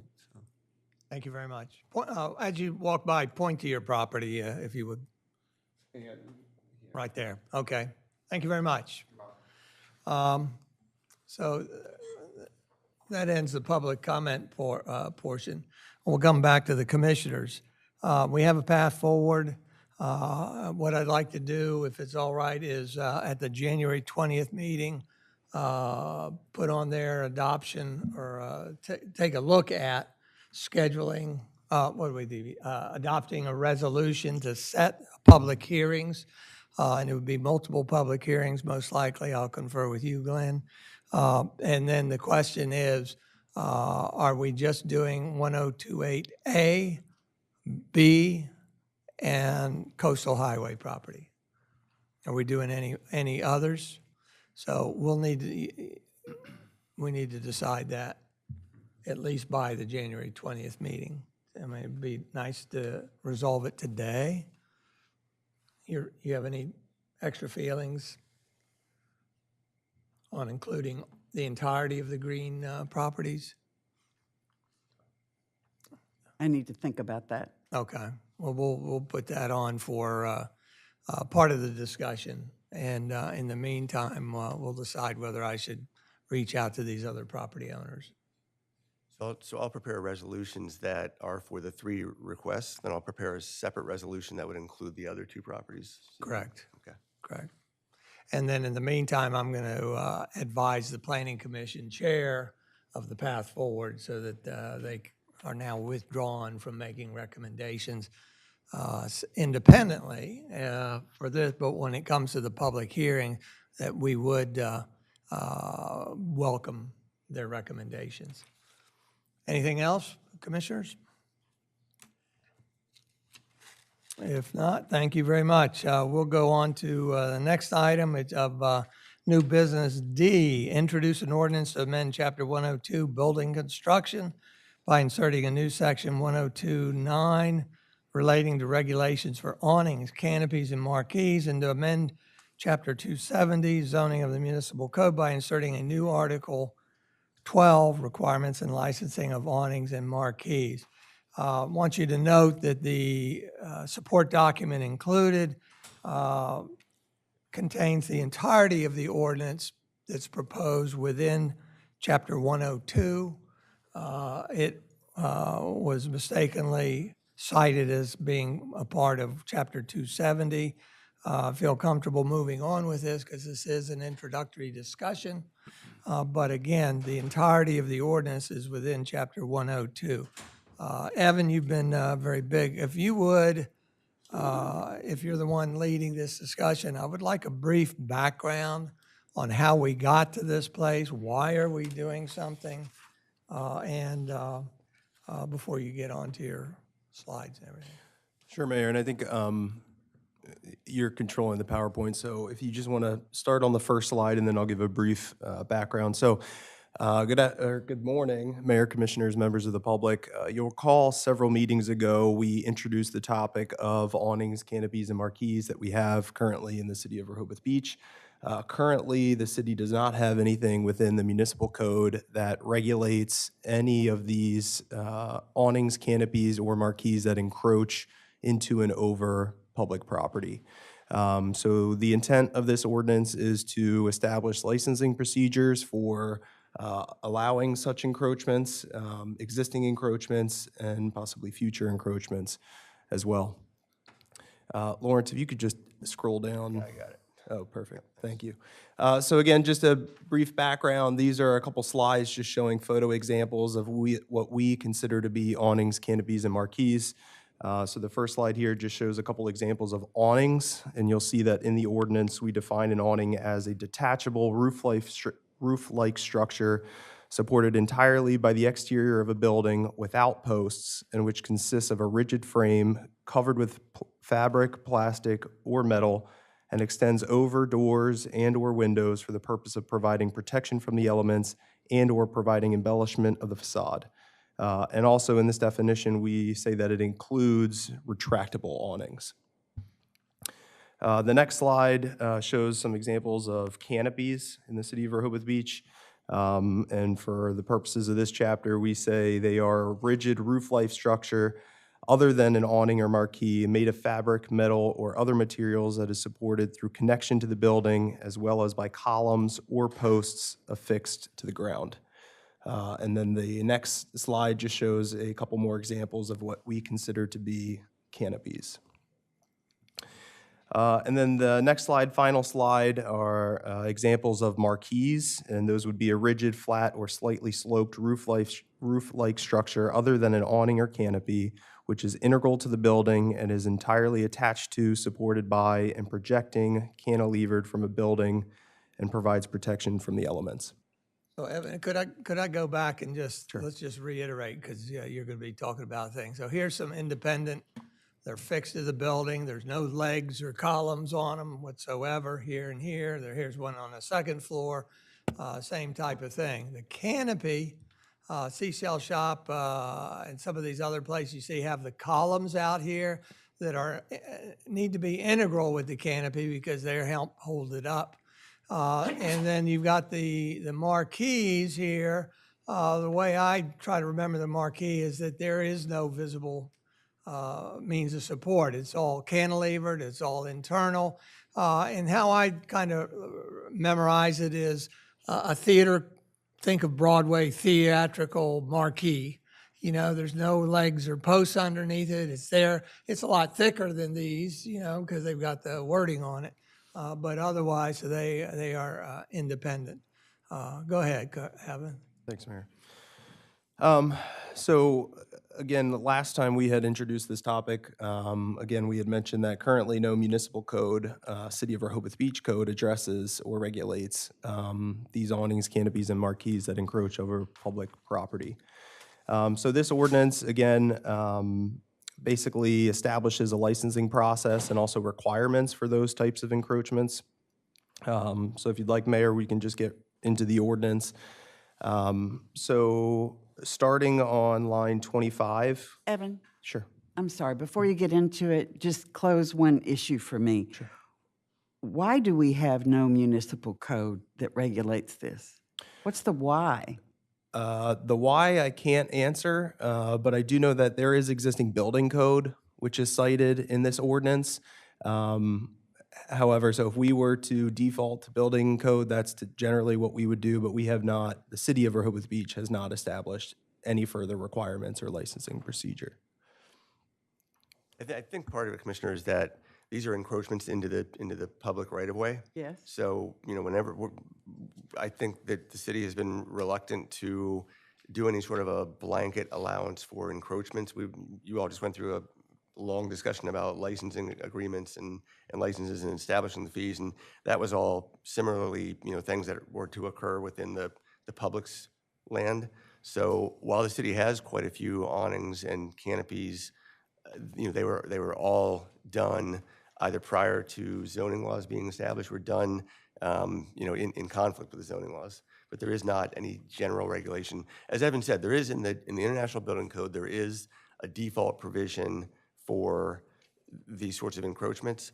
But we thought this, I think our city wanted to amend it, and that's what this ordinance is doing, given like to acknowledge circumstances here versus what you might find in a larger metropolitan city. So just not to belabor it, but just two follow-ups. When you say we thought, who is we? So it was pretty much that building and licensing amount of requests for these. Evan got involved in the discussion. I was involved in the discussion. And so we've been reluctant in the past. Right. So what's triggered it now? Matt, you've had an increased number of Is requests, it just I the think. proliferation of them? A more astute building and licensing. That's good. Yeah, good. Commissioner, if I may, we've had several Yes. applications come in, and I don't have the authority to permit anything that encroaches on city property.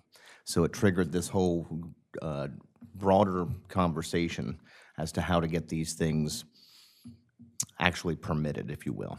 Okay. Okay. Well, and so you've heard that they have applications coming in that they've had to stall. I was just going to say, then that meant you had to turn them down. Correct. Okay. At least that portion. But additionally, we've got big projects coming up in concept review, et cetera, that have marquees and canopies and awnings. One particular, I think, has all three. But so this is timely, and I think it's a good thing that we resolve. And the good thing is that we haven't gotten to it yet, but this addresses also existing awnings that are not licensed. And the whole goal here is to provide a path forward so that they can be grandfathered, right? So we haven't gotten there yet. Okay, that's helpful. Thank you. Thank you, Commissioner. Thank you. Go ahead, Evan. Sure. So starting on line 25, what we had done was Section 102 of the City Code addresses any amendments to or modifications to building code. So in here, Section 2013, specifically Section 202, addresses definitions in the International Building Code. So in this draft ordinance, you'll see that we are inserting our own definitions of awning, canopy, and marquee. And that is done through the addition of item B, which starts on line 34 and goes through line 36. We are tweaking the definitions of building code slightly, only because we believe our definitions of awnings, canopies, and marquees are slightly different from what the building code allows. For example, awnings, we define them as being detachable and also wanting to include retractable awnings within that definition. Next, the definition of canopy. Building code allows that canopies can be structurally independent of the building. I don't know of any examples in the city of Rehoboth Beach where we have canopies that are structurally independent. Largely, they are a portion of the building itself. And finally, marquees. Marquees are defined in the International Building Code as a canopy. A canopy, that definition is applicable to marquees. So again, canopies being allowed to be structurally independent, we modified that definition slightly to better suit what we see here in the city of Rehoboth Beach. Moving on, you'll see we've included section 3202, which is the entire section of encroachments. These sections are pulled directly from International Building Code, so anywhere where you see black text, that is just building code unmodified. Scrolling down, the first modification that we have to the building code is on line 96. Line 96 and 97 allows for awnings to have a vertical clearance above the public right-of-way of 7 feet. We believe that awnings should be placed at least 8 feet above the public right-of-way, so we had just struck that language. Next, section 3202.3 deals with encroachments that are 8 feet or more above grade. The current building code allows canopies, awnings, canopies, and marquees to encroach up to 2/3 the width of the sidewalk. So we have, some areas in the city where we have sidewalks that could be 25 feet wide. So current building code would allow awnings, canopies, and marquees, again, to encroach up to 2/3 the width of that sidewalk. Also, for canopies, the building code requires that stanchions be located not less than 2 feet from the curb, which essentially allows stanchions for these canopies to be located within what we would consider our pedestrian access route. So there are a couple modifications that we have made to this section, again, dealing with encroachments that are 8 feet or more above grade. First, for awnings that are within that height limitation, so 8 feet or more, but less than 15 feet, we say that they shall not extend more than 4 feet over the sidewalk, and that's measured from the building facade. That is up for discussion, whether you think 4 feet is too little or too much, just something that we have inserted now for discussion purposes. Canopies, again, that are above 8 feet, less than 15 feet. The existing building code, again, says not less than 2 feet. What we have inserted is that they can be located no more than 2 feet. Again, that kind of ensures that wherever a canopy were to be constructed, it is keeping those columns and stanchions outside of what we would consider to be our pedestrian access route, keeping open more space for use by pedestrians. Again, that is something up for discussion. And then finally, marquees, which are 8 feet or more, less than 15 feet. We just kept the existing building code, which was that they shall not extend more than 2/3 the width of the sidewalk. That is something that we can discuss as part of this draft. And I will just continue through unless there's any questions at this point. No, well, just while we're there, line 115, the extension no more than 2/3 of the width of the sidewalk. I would question that in terms of compared to the allowable depth of a canopy. If you've got an 8-foot sidewalk, I don't see why the marquee couldn't extend 6 or 7 feet out there. Whereas if you have a Conch Island area, you've got a 30-foot sidewalk. Most likely you can't even engineer a marquee that big, but I would still consider allowing it to at least go the same depth as a canopy. So that's just my one comment. Just one general question on this. as I'm reading through it and reviewing it, not until I got to page, well, it's not a page number, but line like 236, 237, does it refer to zoning. So does this initially refer or cover only commercially zoned properties, or is this commercial and residential? This would be, well, commercially zoned, but then we also have residential uses in the commercial, so it would be applicable to both uses, commercial and residential But even, Uses or zoning? uses. So I could, if I have a house in a commercially zoned, I can put up a awning with no problem.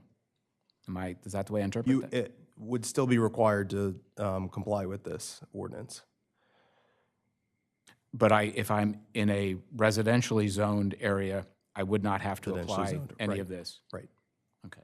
And is that, but you still have to come in front of us for a license agreement if it extends over, in or over public property. Right now, only if it is a residential use in a commercial district, C1, C2, and C3. Yeah, but I'm not sure it has to be stipulated in here.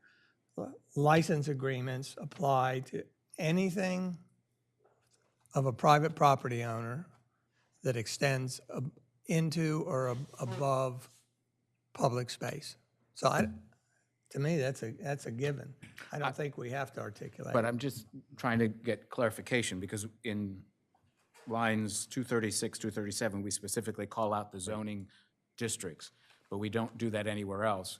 So if you read that, could you interpret that just, this only applies to commercially, no matter what? No matter, it's not specifically to use, but it's to zoning. So again, just trying to be clear for a user to figure this out. Right. Well, let's continue sequentially here, 120, lines 125, and we'll hit, what, 236? And we'll come back to Commissioner Gossett's question. Thank you, Commissioner. Next revision would be line, beginning on line 123. So current building code allows for encroachments that are 15 feet or more above grade to have or not be limited. So those encroachments are not limited. We thought, again, that we want to regulate how far some of these awnings, canopies, and marquees extend over the public property. So we have just inserted, again, the same requirements specified for encroachments that are 8 feet or more in height. So no change from the previous section of the building code. Again, awnings cannot extend more than 4 feet. Canopies can extend far enough where columns and stanchions have to be located within 2 feet of the curb line, and then marquees cannot extend more than 2/3 the width of the sidewalk. Does other building codes address the size of those columns, that they've got to be structurally supportive or anything? I mean, they can be big or little, it could be planters, could they just only support, is that outlined in other? I would have to go back through the IBC and take a look at it, but from what I saw, I did not see anything regulating the size of those columns or stanchions.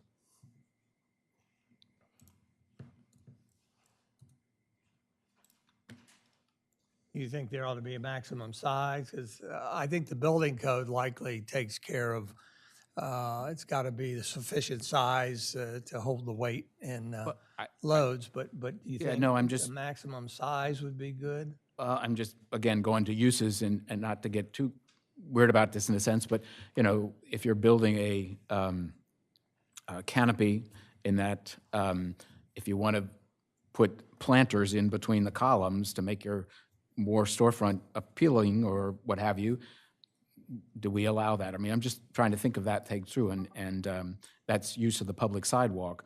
So would something else prohibit that? I mean, we've got planters all over the town now that are on sidewalks and what have you, so I'm just want to. I think it's not said, but I think the intent would be to only have columns with nothing in between. Otherwise, you're putting, a barrier in between or something that impedes pedestrian flow. Again, just to spell it out, or, you know. If I could just add, Commissioner and Mayor, these are going to be engineered circumstances, so they're going to have to be signed and sealed and submitted by an engineer. Okay, thank you. I'll have to look back to Commissioner, but I know that we kept the existing sentence about awnings, canopies, marquees, and They have to be constructed so as to support applicable loads as specified in Chapter 16. So there might be something already in Chapter 16 about those requirements. That does it for modifications to the existing building code. The next revision that we have would be inserting new Article 19. That begins on line 145. And Article 19 would be the licensing process for these awnings, canopies, and marquees. So on line 156, we talk about applicability, that this article applies to all awnings, canopies, marquees that encroach into or over public property in the city of Rehoboth Beach. And we might need to further clarify that if we get into the zoning district discussion as well. So this, again, we're coming back to awnings, canopies, marquees that encroach into or over public space. So we have a licensing agreement that needs to be executed for these folks that have it. But this is also establishing, this chapter, Article XIX is establishing the license process, as well as putting some conditions on us for issuing the license agreements, right? Because it's saying a maximum depth and minimum heights and things like that. So we just need to be aware of that if it's in here and we go to do a license agreement, can we then amend these codes as we're doing it? Or we need to be sure that when we adopt this, that we adhere to it when we're issuing license agreements? Since this is, applicable to public property, we might want to consider some form of a waiver provision that allows the commissioners to waive it for good cause shown to do an additional 6 inches or whatever, because, again, I wouldn't want to restrict you with what you can do with your own property, city property. So there may be, let's talk about some waiver language that would allow for those situations. Okay, thank you. The next section, 10258, starts on line 161, and that's requirements.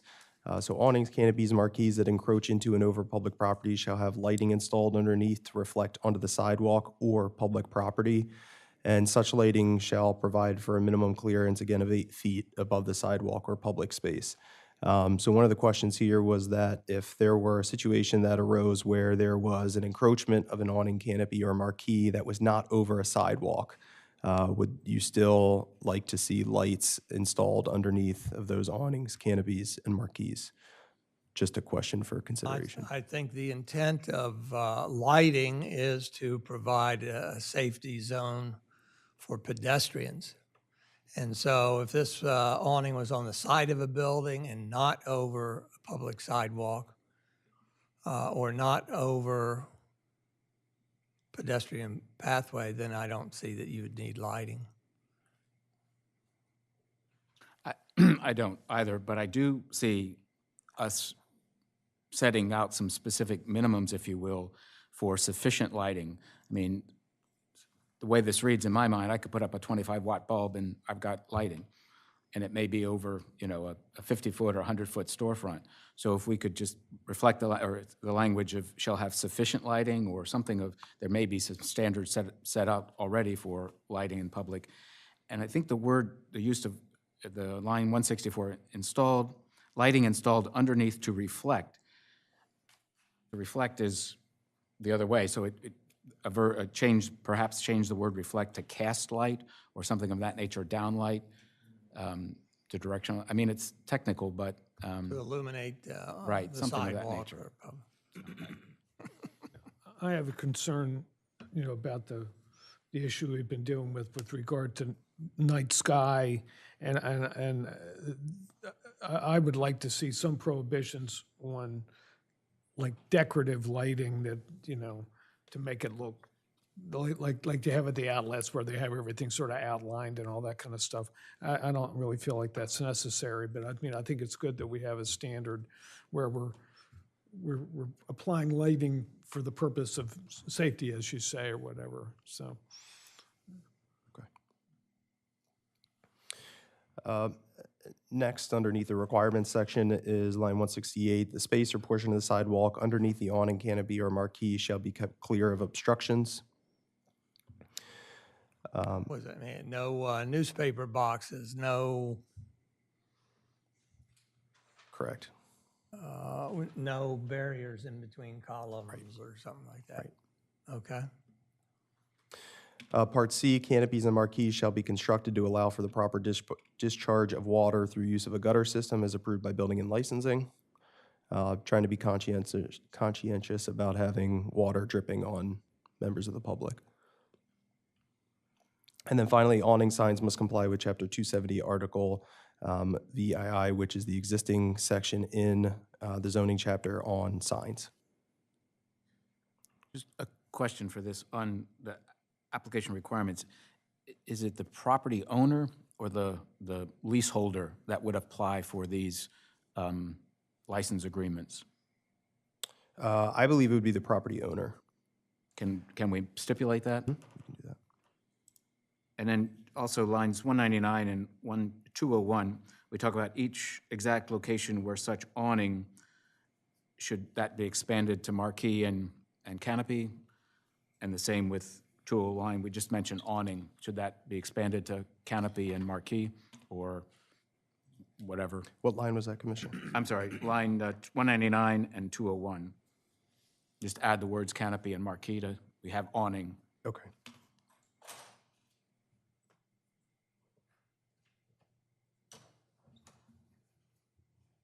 And just question this for specifics on line 204, plans drawn to scale prepared by an architect or engineer. Would it be applicable to put in the word licensed, Delaware licensed architect or engineer, or licensed engineer and architect? Does it make a difference?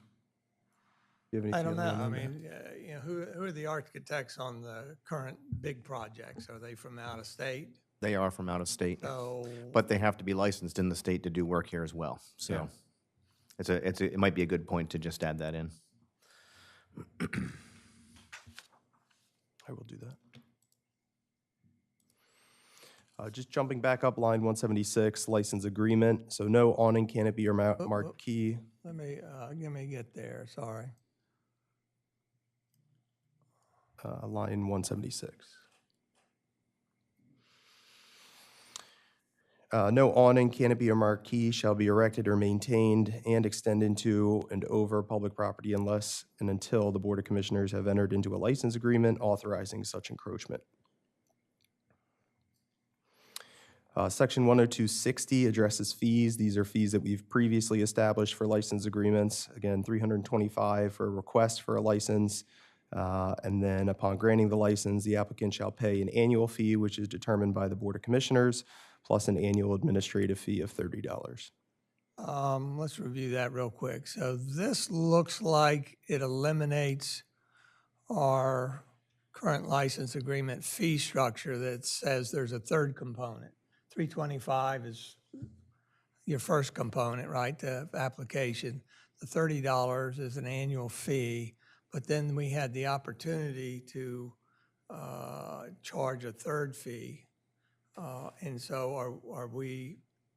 That would be the beginning of the second sentence, Mayor. Upon granting the license, the applicant shall pay an annual fee which will be determined by the Board of Commissioners, plus an annual administrative fee of $30. Okay. Okay, so it gives us that opportunity. Next, section 10261 are the application requirements. So these are the minimum criteria for an applicant to be eligible for a license, and we can talk about who the applicant is further in the next draft. For an awning, canopy, or marquee encroaching into and over public property. So first is the name and address of the applicant. Next would be if it's a business, a current city-issued business license. Third would be the exact location where such awning is to be erected and maintained. Fourth would be the name of the owner or leasee of the premises where such awning is to be erected and maintained. Fifth would be plans drawn to scale prepared by a licensed architect or engineer with specifications sufficient to show the detail of size, nature, and construction of those awnings, canopies, and marquees. Go back to line 195 if you could. Part of the application requirement, name and address of applicant. If we're gonna agree to and stipulate that the applicant is only the property owner, then maybe we need to say that. 'Cause otherwise, I would assume, just reading this, that it could be the property owner or the business owner themselves. So by making it the business owner, maybe that allows for verification that he's complicit with it, versus a property owner that's just making application and doesn't advise the property owner. I don't know. Yeah, I mean, I think we're gonna have to have some form of verification for acknowledgement from both of them. The license will attach to the property, so it'll need to be the property owner who's actually making the request, or at least is acknowledged that the business owner can make the request on their behalf, but ultimately the license will be attached to the property. So maybe a little more specificity with line 195, that the applicant is the property owner.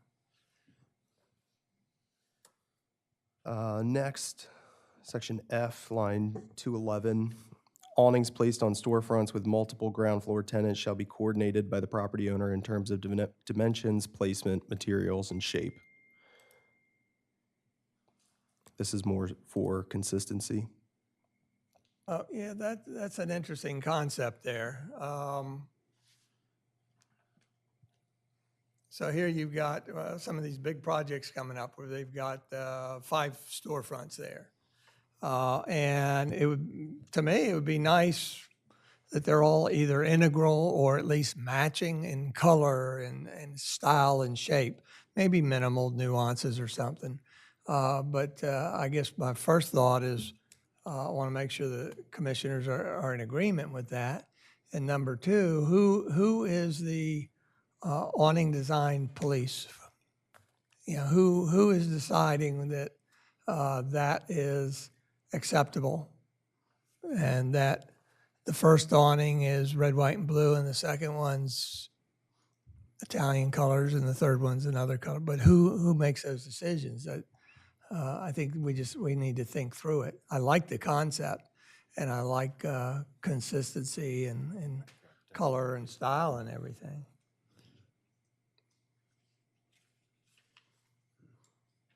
Yeah, and I think we've left some flexibility there by only saying that it has to be coordinated in terms of dimensions, placement, material, shape, not necessarily colors, but we can discuss that. But coordinated with who? Are you going to be the style police? It does coincide with our sign permit application as well. If it has any kind of advertising or anything that draws attention, it would have to meet the requirements of the sign code as well. But I don't know if in the sign code it dictates that awnings abutting each other have to be the same style. No, it does not, but it would, we have the maximum amount of signage that's allowed per frontage of building. It would coincide with those rules if they decided to advertise or promote or further designate business versus a residential awning.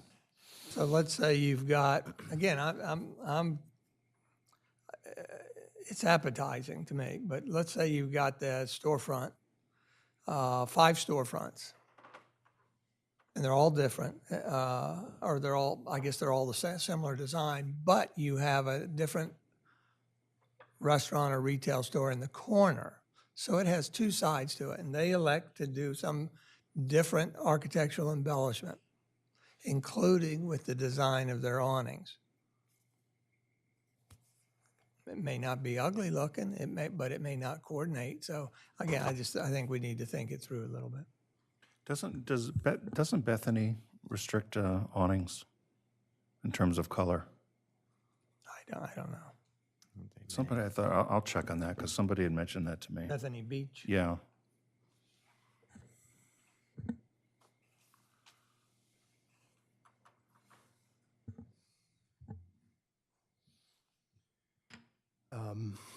Next would be a requirement for a certificate of liability insurance filed with the city Just confirming that they've procured a policy of commercial general liability insurance or building liability insurance.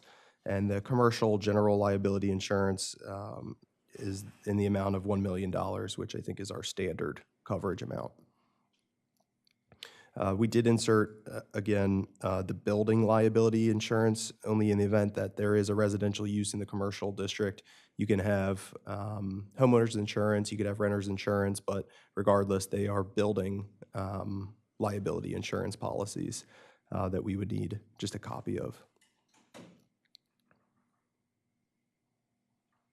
And then finally, the applicant shall execute an indemnification agreement indemnifying the city for all claims arising from the said awning, canopy, or marquee. Is that a standard form the city has for We have one that we've used most recently for outdoor dining on public space. So we're in the process of reviewing that to make sure it's still relevant.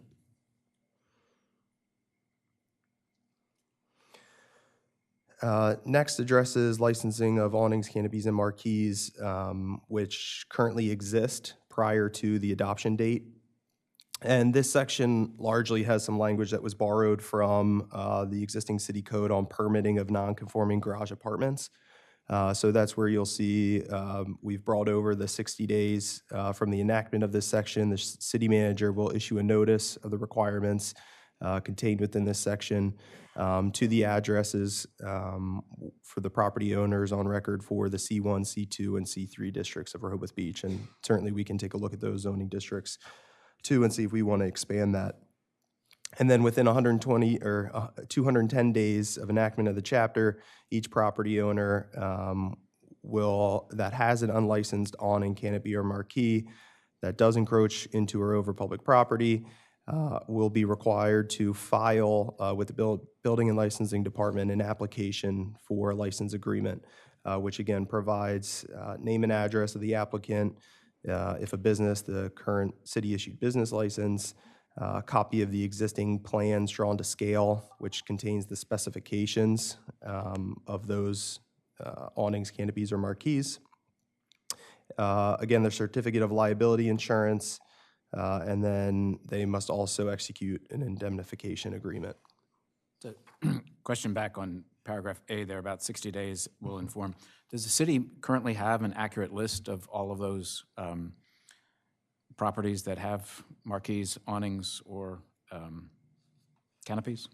That currently have them, no. I would say we don't have a list. I mean, we certainly have a list of those property owners for those zoning districts, but I think that's why we are sticking with the path of just sending this notification out to everybody to make sure that we don't miss any. Yeah. But then the onus is on them to determine whether they already have a license agreement or they need to seek. Okay. Right. Do we have any license agreements on file that apply to this currently? We have, yeah, I believe we have a few. Just looking back at some of the research you had done, Commissioner, I know that we have at least 3 that specifically call out either an awning or canopy. Big black wall and probably seashell shop. Right. Yeah, okay. I think Lingo's another one. After they have submitted their license agreement or application, the Building and Licensing Department will perform an inspection of the existing awning, canopy, or marquee. And if that investigation reveals that the condition compromises pedestrian safety and it's required to be repaired, it will be allowed to be repaired provided that the encroachment remains unchanged in size, shape, and location. However, should the inspection reveal that the encroachment is required to be removed and replaced, it will be allowed to be removed and replaced provided it complies with the requirements set forth in this section and article. And then after termination of the period of registration, all awnings, canopies, marquees that have not registered in accordance with 102.9 and Article 19 will be presumed to have been illegally erected or altered and is a violation as set forth later in 102.64. So Evan, this sets forward a process for those to be grandfathered that already have them, okay? Yes. This doesn't seem aggressive, like we're trying to get rid of anybody. We give them, and this process here to be is not reinventing the wheel. For those of us that remember back to garage apartments, they were deemed illegal at one point, but if you came forward within a certain timeline and filed or submitted whatever, then you were allowed to retain your grandfathered apartment forever. And if you failed, then you had to disallow use of it. So this largely follows that process from what I can see.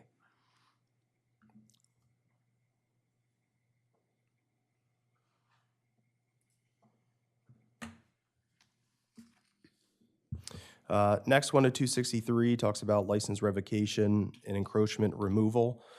So any license agreement granted hereunder may be revoked at any time by the Board of Commissioners whenever, in the opinion of the city manager, it would be in the best interest of the public to do so. I'm sorry, where are you? Lines 288.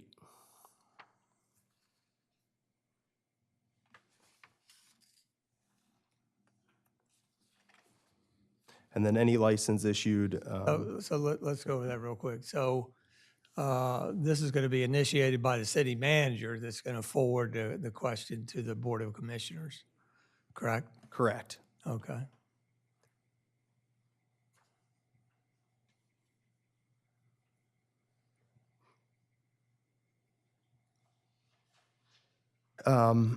Section B is whenever the holder of the license ceases to own or occupy the premise for which the license is issued, the license shall expire. So one of the questions I had was whether there was a desire to allow licenses to be transferred to new owners rather than expiring. Well, here we have an example down here. We got a canopy on Rehoboth Avenue that we've just learned that the tenant is moving out and transferring to a new tenant. So this would be applicable to them. Do we need to make them start over again or not? Whenever the holder of the license ceases to own or occupy the premises, the license shall expire. Just for reference with your existing licenses, Mayor, they have a provision in them that allows an assignment of the license, so they do not terminate under our standard license form. This would be contrary to the way it's currently done.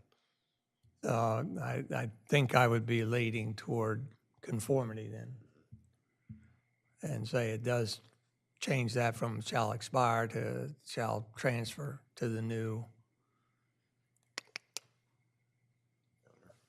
owner when the holder of the license ceases to own or occupy. So the example I just gave you, the tenant is the owner. They're moving out. They're running it to a new tenant, but the original owner still owns it. So this wouldn't be applicable to them anyhow. Right. It says own or occupy, so if they're moving out and not occupying, right?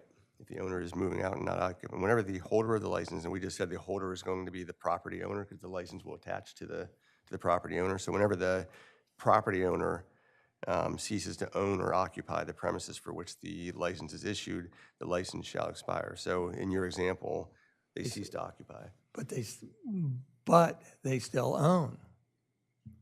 Right. So therefore, this is not applicable.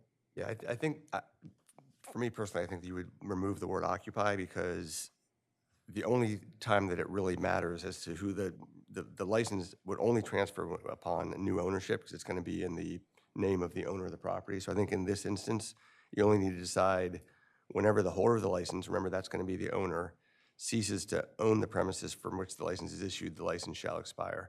I would say that.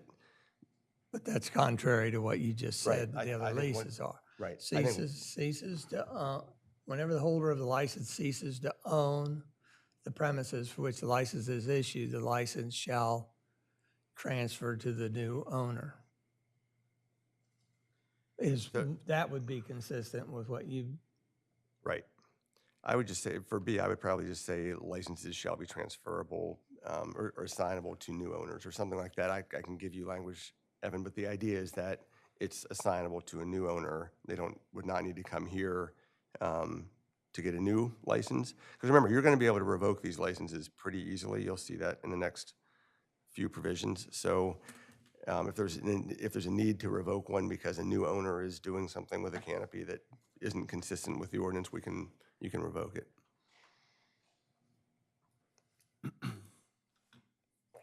Are we okay with that? All righty, thank you. Go ahead, Evan. Sure. Next, section C, line 297, upon expiration or revocation of the license, the awning, canopy, or marquee shall be removed within 90 days. If it's not removed within 90 days, the city can remove the awning. I'll change that to canopy or marquee and charge the licensee the cost of such removal. And also that they would be subject to a civil assessment as set forth in 10264 below. And what is that civil assessment? Is that a daily fine, do you recall? Yes. Yes. Okay. And then finally, section D, it just says that nothing contained within this, this article or section or the payment of any fees should be construed as denying the city the right to cause anybody to remove the awning, canopy, or marquee. And then finally, 10264 is the violations and penalties section. So again, Mayor, that is a civil assessment of not less than $100 nor more than $500, and that's each day that the violation continues shall be deemed a separate offense. Gotcha. And that's all there is to it. You've done a lot of work on it. Appreciate it. This is something I know that one or more business owners want to move this along, and would like. Go ahead, Commissioner Bennett. Yeah, I just had a question, and it might, if my memory's, Wait a minute. Okay. I'm sorry, so if my memory's failed me or not, but does this cover at all any of the large umbrellas that encroach onto? It does Because I know not. that was an issue, I think Commissioner LeGree brought up with some areas in town where there's very large umbrellas. I don't know if that's under our dining ordinance, outdoor dining ordinance. Are you talking about specify for me? The very large umbrellas that are Umbrellas. hanging into, I know in the boardwalk, for instance, there's been And some outdoor issues. dining areas that Yes. overhang the barriers? So they encroach onto city property, and I that- didn't know if those would fall under this ordinance or not. No, because that falls under the Outdoor restaurant dining. code. Yeah, okay. Our design. It specifically says in there what, Patrick, umbrellas and other things cannot encroach outside of the barrier area. So that's a separate issue then. Yeah. Okay, thank you. Just a couple other questions here. Line 6364, we talk about Let me go there. sections 3202 encroachments. We brought that over from IBCC, correct? Does that kind of screw up our numbering or what have you? Does that to bring it over, or it just seems like out of place to suddenly go to 4 digits instead of 3, or it just seems an oddity to bring it over? But that's up your decision if it's clear. Anything else? Yeah. On lines 134 and 138, we refer to applicable governing authority. Who might that be? 134. Again, that's brought over from IBCC, so I think it's kind of a blanket verbiage, but should we put in building and licensing there, or so to be? Is this even a realistic thing? Are we going to have pedestrian walkways? Sure enough, we say it, and then there'll be somebody that applies for one, you know? So I believe the applicable governing authority would be the City of Rehoboth Beach. Okay. We might have to look at this because Rehoboth Avenue is a state road for most of it, and I could see the state wanting to put some sort of over, and then the state would be the governing authority. Okay. What else you got? That's kind of it. The sort of a broader question, and this was brought to us last meeting by the Homeowners Association about questions with enforcement. And this seems like a great aspect that we need to look at, and we've having many requests to do this, to address it. But realistically, is this something that the staff, and I don't expect an answer right now, but just something to look at, and maybe this goes into budget discussions, but the ability to have enough staff to review and enforce, because we may get an onslaught of these immediately or not, but just that an aspect of being able to accomplish what we intend to do here. So again, maybe looking at it during budget time or something of that nature, or having building license being able to give us feedback on just how we can accomplish this. I think it's a great opportunity and something that really needs to be addressed, but realistically, what is our ability to implement and enforce? Yeah, and I would have to talk with Matt and also certainly with Lawrence as well, but I know certainly there could be a lot of work up front as we start to license the existing Right. encroachments.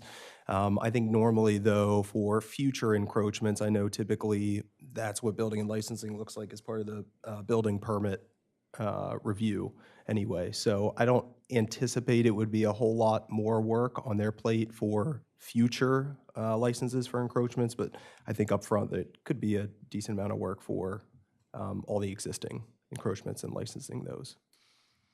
So that some plan in place that we would be able to address that appropriately with staffing needs or part-time or summer staff or something of that nature. But again, this is budget discussion, but I think it's something that needs to be addressed to be able to accomplish what we anticipate doing here. Well, I think it needs to be discussed sooner than later. I appreciate bringing it up because I would want to see that by the time this is adopted, I frankly think that we need our list of all the businesses that have awnings that need to apply. I think we need to create that list ourselves. That's why I ask if it exists or what have you. So. And if we did that timely, then that might be guide us in how we reach out to the businesses. Hey, instead of just saying, you need to check and see whether you're licensed or not, maybe we need to be the one that is aggressive and proactive and say that it's been discovered that you are not in compliance. Here's the process to remedy it. But it's all time element. These are just questions that need to be addressed for future. Yeah. But, Yeah. So let's talk about a path forward. We'll go to the members of the public. Is there anybody who would like to say anything on this? All righty. So I'm thinking the path forward, rather than put this on the very next agenda for a vote on it, I would prefer to let the media print out something on it and we bring this back to our February workshop meeting. And then if we're ready, go for a vote at our February regular meeting. Is there any discussion of that program going forward? I support that. That gives us plenty of time to review it, and we're going to review it at the next February workshop, any changes that come out of today's meeting. Hopefully, we'll have 2 more commissioners here at that time, and then we'll plan on putting that forward. So we're not doing anything at the January regular meeting on this. It'll be deferred to the February workshop. Anything else? Thank you very much. A lot of hard work, gentlemen. Thank you for working on that. With that, we'll come to the CDP item. This, I think, is going to be relatively short, but I wanted to introduce a couple things to it. This is discuss implementation of 2022 Comprehensive Development Plan. The goal of today is really just to be able to ask questions, maybe share a few comments, especially with 2 commissioners absent, and having had this put in the support document package rather late. What I would like to do is open it up to Evan to explain his updated recordation sheet. I invited a representative of the Planning Commission here, former Commissioner Susan Gay, who is currently a member of the Planning Commission, to be here to explain, if desired, how the Planning Commission ranked their system, and just to be able to ask any questions or something like that. So My personal feeling on all this ranking system is that all the different, we can come up with all the different ranking systems we want, but to me, it's an individual thing. That I'm weighing the ranking systems individually. Personally, I'm giving the most weight to the number of votes per action item by the commissioners. But again, we all might have different methodologies. I just wanted to reiterate, I've said it before, I want to get to a reasonable number of action items that is somewhat doable. We can always add to it, but I'd rather do that than subtract.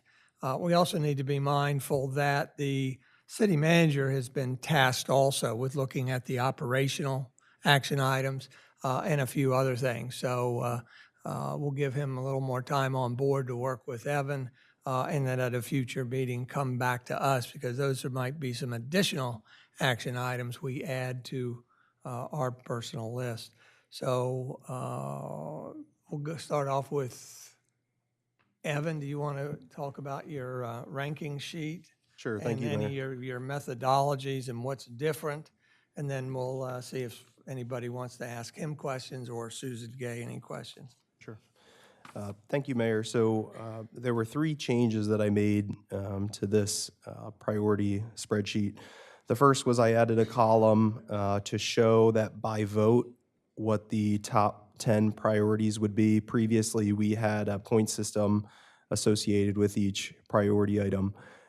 So rather than look at points, I've also added a column for by vote, which is strictly just the number of commissioners that voted that that priority or that action item is a priority.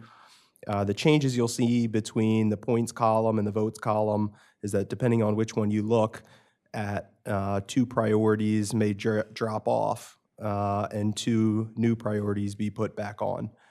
So again, for the points column and the votes column, the items highlighted in green would be the top 10 priorities based on whether you're looking at the points or the votes by the commissioners. Secondly, I have added a column J, for timeline by fiscal year. This was just my first rough cut at trying to identify those action items within those top 10 action items. I think I might have even gone as far as the top 15. Identifying, again, a timeline for implementation of some of those action items. Certainly that's up for discussion, but some of these items are ones that we're actually planning for in the upcoming fiscal year budget. So I've just indicated those by saying FY 2024. So just informationally, we are currently in our fiscal year 23.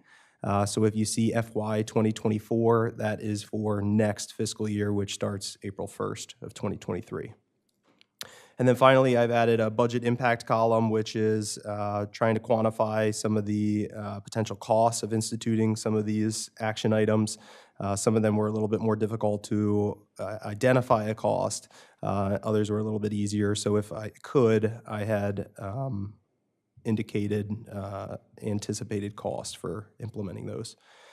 And other than that, those were the only revisions I had made. So I want to make sure everybody understands when it says FY 2024, subtract 1 year really means during the year 2023. Yep. Okay, so a little confusing me. Then you broke it out. There's a new column by number of votes. That's what I was saying. I was giving it a little more weight to the number of votes of the commissioners rather than the ranking system. Then you've got budget impact over there and timeline. But the budget impact, are any of those already calculated in the upcoming budget that you're going to present to us? Right. I'm asking. There would be, let me just double check. So the first one, line number, I did add line numbers as well. Line number 1 would be prepare a citywide stormwater management plan that we are planning to put in the budget for next fiscal year. Okay. Line number 3, which would be the traffic plan for the City of Rehoboth Beach, that we're also planning to put in the upcoming budget. I have put the amending the city zoning ordinance to define impervious surface in FY 2024. Again, that can be up for discussion, but I know from some of the previous discussion we had, that may be a smaller piece of a larger priority item. So I've placed that one in the upcoming fiscal year. Next, line 8 is review and adopt an updated official zoning map. I have put a timeline of June 2023 in there. Again, we can push that if need be, but just to try and identify a time frame that we want to accomplish that by, I just plan for 6 months out. Well, and as we talked at the last meeting, the time, I think, is dictated by these zoning requests. Right. If we get them done and behind us, then we should be ready to clean that up. Right. Line 10 would be seek to improve two-way communication between the city residents, between the city, residents, businesses, and visitors. This is something I thought is certainly ongoing, but in next year's fiscal year budget, the Communications Department is proposing use of Engagement HQ, which is a communications tool that you'll learn more about during our budget meetings. So, I'm sorry. So one thing I noticed that appears to be just left alone is note as ongoing. It appears to be everything there. We had a rather lengthy discussion last time about, with Tim Bennett and others, about ongoing and what the ongoing means. But the way I look at it is that entire column just ought to be zeroed out for now, that it really doesn't reflect what we were talking about as ongoing. And ongoing, the best example, I guess, or a example I can come up with is boardwalk maintenance and furthering beach nourishment with our federal and state people. That's something that we are doing. It's ongoing. Yeah, right. That's so clear. So anyhow, that. Is there any other comment? And would anybody like to hear from Susan? I do. In order to simplify this for me, though, as I read through these, and I appreciate, Evan, the new ranking system, but I almost feel like 2, 4, 5, 6, 8, and 9 are all collapsible. Isn't it all around our zoning code? And it's all zoning issues. It's like one huge thing.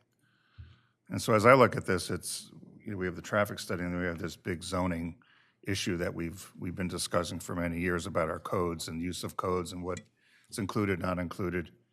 Am I looking? Say your numbers So again. to me, as I read number 2, number 4, number 5, number 6, number 8, and number 9 are all issues around zoning.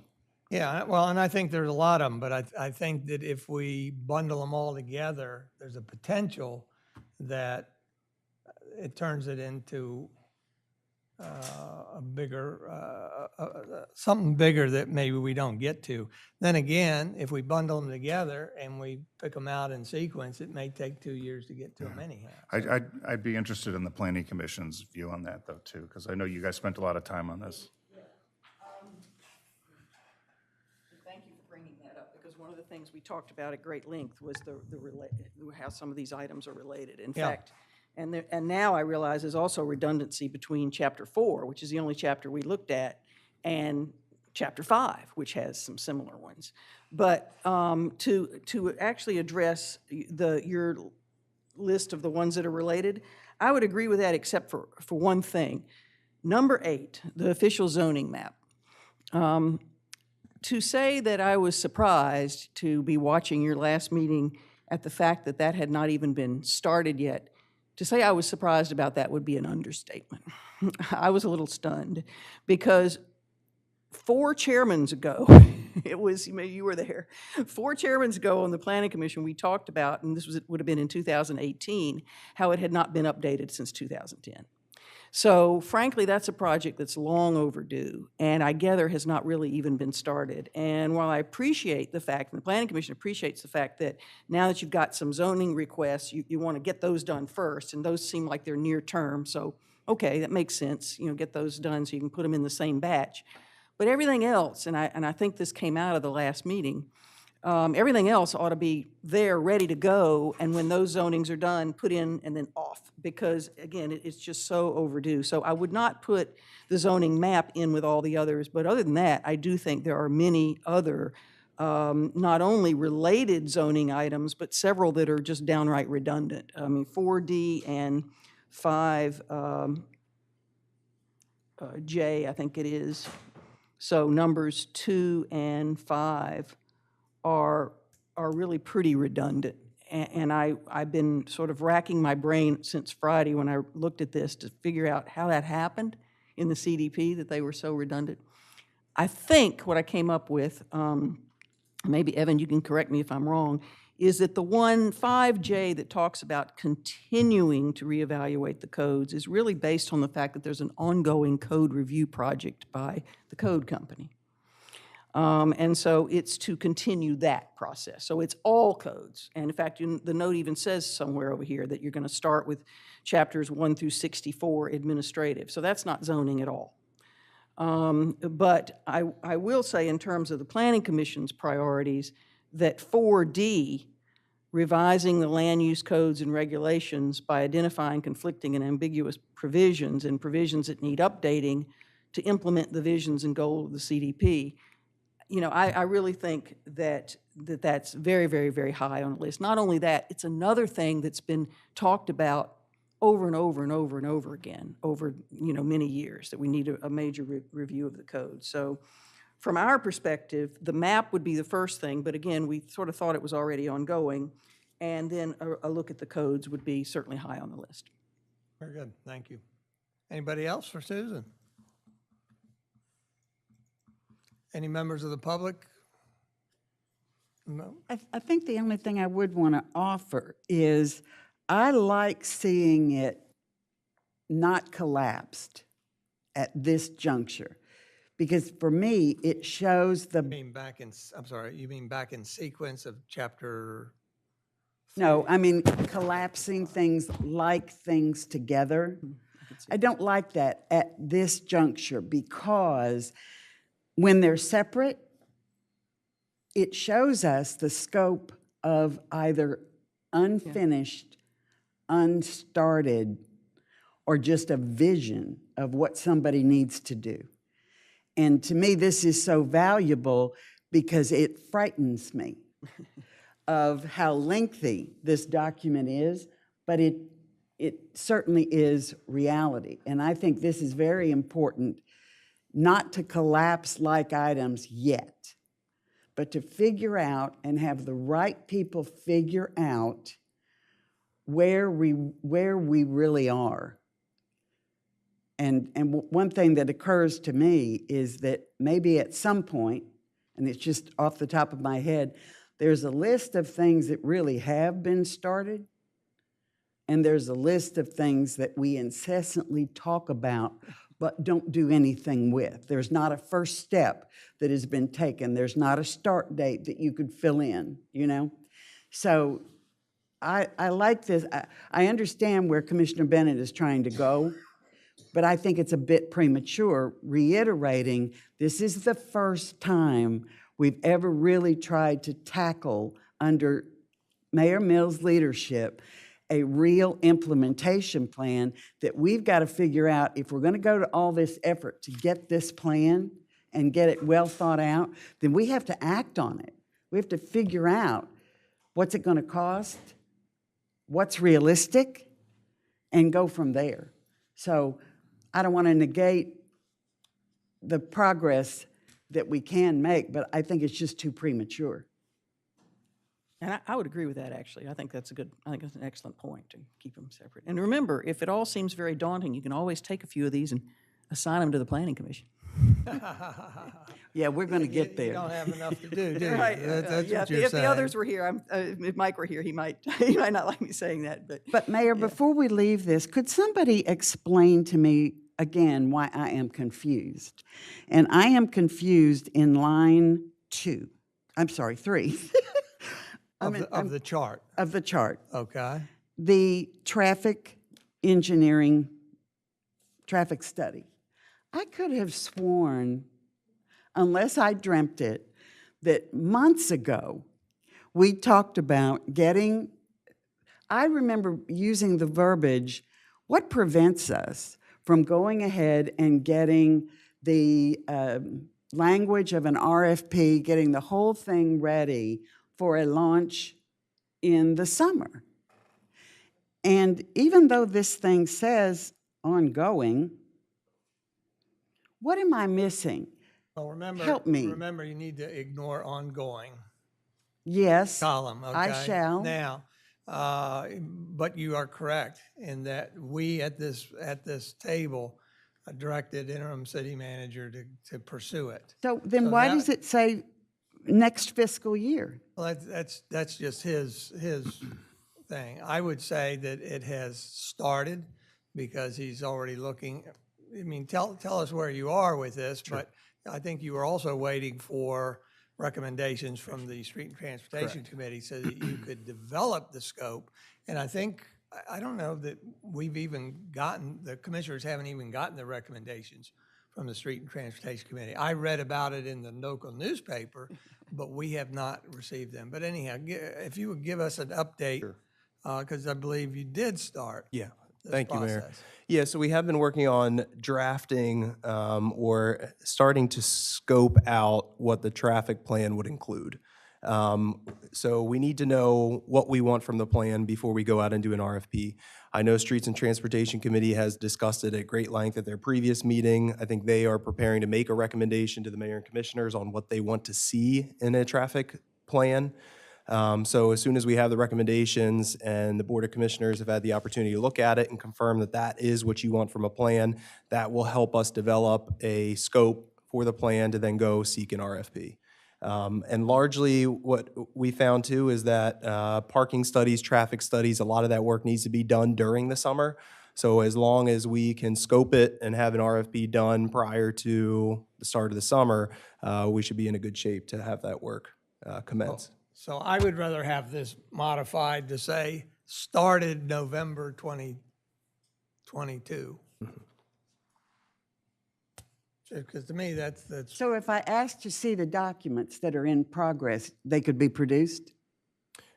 The only document we have right now is from the Streets and Transportation Committee's recommendation. We also have talked to a consultant that's helping us scope the project, and they have done a similar plan up in Newcastle County. So we have a copy of that plan. Okay. I have sent it to Commissioner Trzaskowski to see if he could review it and just confirm that that plan is in alignment with the Streets and Transportation Committee's recommendations that will ultimately come before the board. Well, I think that's helpful because I think I want to echo something I believe Commissioner Bennett has said a number of times before, that we shouldn't have to, my thinking, we shouldn't have to recreate the wheel on this. I don't think we're the only community that's asked for a traffic study. Right. So I'm sure you can sense where I'm coming from, that this has been months now of ongoing here and there Commissioner Gossett, when you originally tried to, light some fire under this thing, and I find it annoying at best. So I'll just leave that to kick off 2023. thank you. Anybody else? Susan, thank you for I coming. hope it was helpful. Well, thank you for And coming. thank you for all your work on prioritizing and figuring it all out as well. Very good, thank you. Anything else? Go ahead. Yeah, a question on this Gossett. with regards to the city code review. I know that several months ago or whenever the E-code company provided us with a response to their review of the code, and I know staff has been working on that. When, is there a timeline that the commissioners that information will be shared with them and suggestions for changes to the code, or how does that work into either our workload or the CDP workload? And again, you don't have to answer me now, but No. just Well, curious.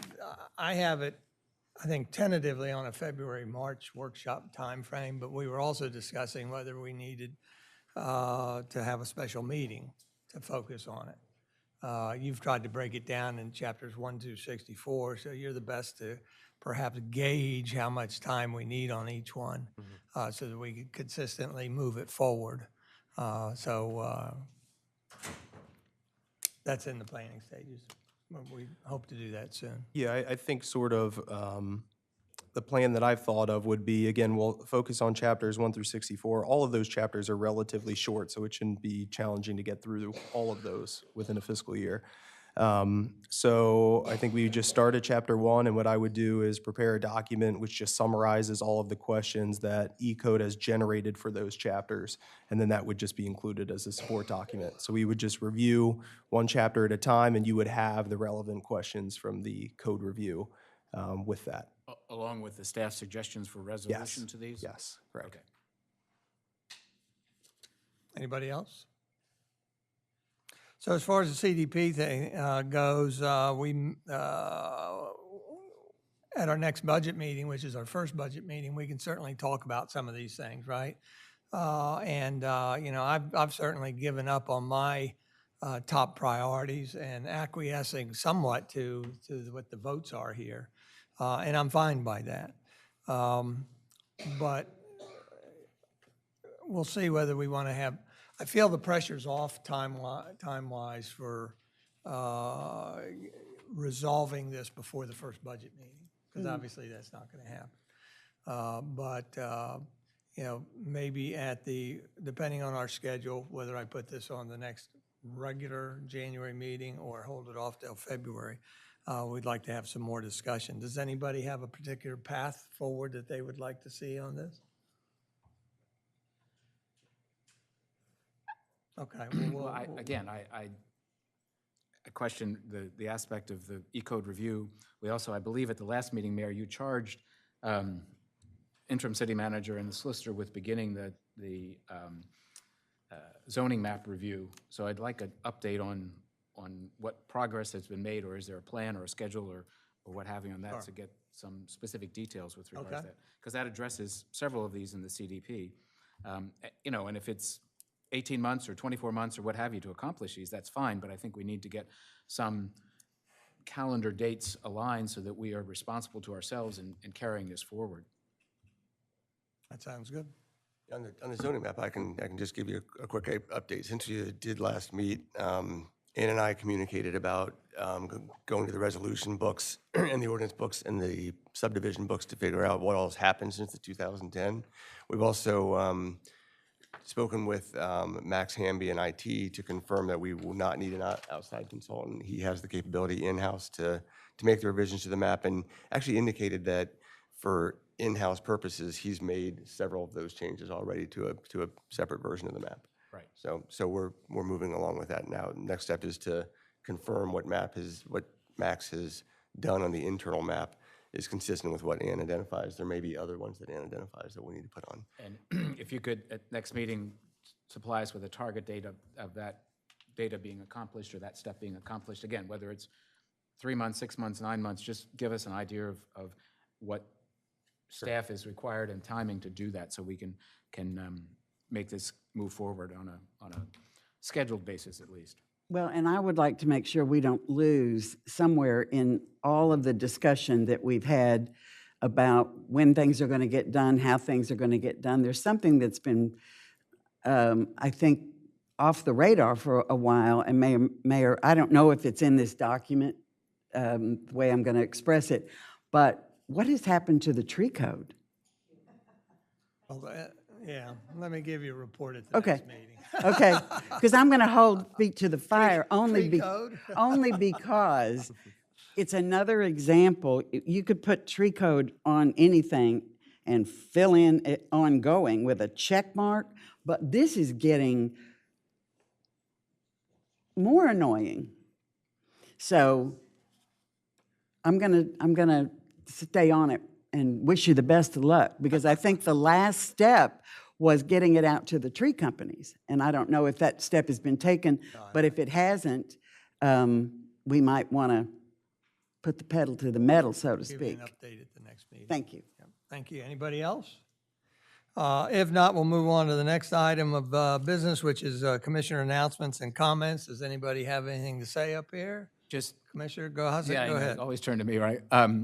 Question or just request, if you will. I know next meeting that we gather will be the first budget meeting, And Evan, several years ago, when you were preparing the CIP budget, you provided in there, and I don't want to use the term, I guess, but ranking of priority, and I forget the others because it was several years ago. That, to me, was very helpful in help making those decisions on that. And that is a national ranking system, I believe, that is used. If you could perhaps include that again, I think, would be very beneficial to reflect the needs of the staff and really what prioritizing. So, thank you. Anything else? If not, we'll go to review future meeting dates. Friday, January 20th, we have 2 commissioner meetings. 9 a.m. is the budget meeting number 1, and 2 p.m. is our regular Board of Commissioners meeting. With that, we'll go to citizen comment. Is there any members of the public like to say anything that's not on the agenda? Thank you. Walter, citizen comment, and with that, we'll call. Thank you. Thank you, everybody. Good morning. It is still morning, Monday, January 9th, 2023. This is a special meeting of the Commissioners of City of Rehoboth Beach, live in City Hall, Commissioners Room, 2nd floor. The purpose of this special meeting is for the consideration of adopting a resolution recommending the reappointment of Honorable Renee L. Bennett to a new 2-year term as Alderman. Of the Charter of the City of Rehoboth Beach provides that an alderman or assistant alderman to serve in the City of Rehoboth Beach as Alderman Court 37 shall be recommended by the city for appointment by the governor and confirmation by the Delaware State Senate. Then it goes through and it recites that Alderman Bennett was first appointed June 27, 2013. There's been a number of additional appointments since that time. And then going to the second page, it indicates, whereas the Honorable Renee L. Bennett's 3rd term as Alderman for the City of Rehoboth Beach expires on February 8, 2023, and whereas Section 21A-B of the City Charter requires that not less than 30 days prior to the expiration date of an Alderman or Assistant Alderman's term, the Commissioners of Rehoboth Beach shall, by majority vote, determine whether or not to recommend reappointment of the Alderman and Assistant Alderman for an additional term.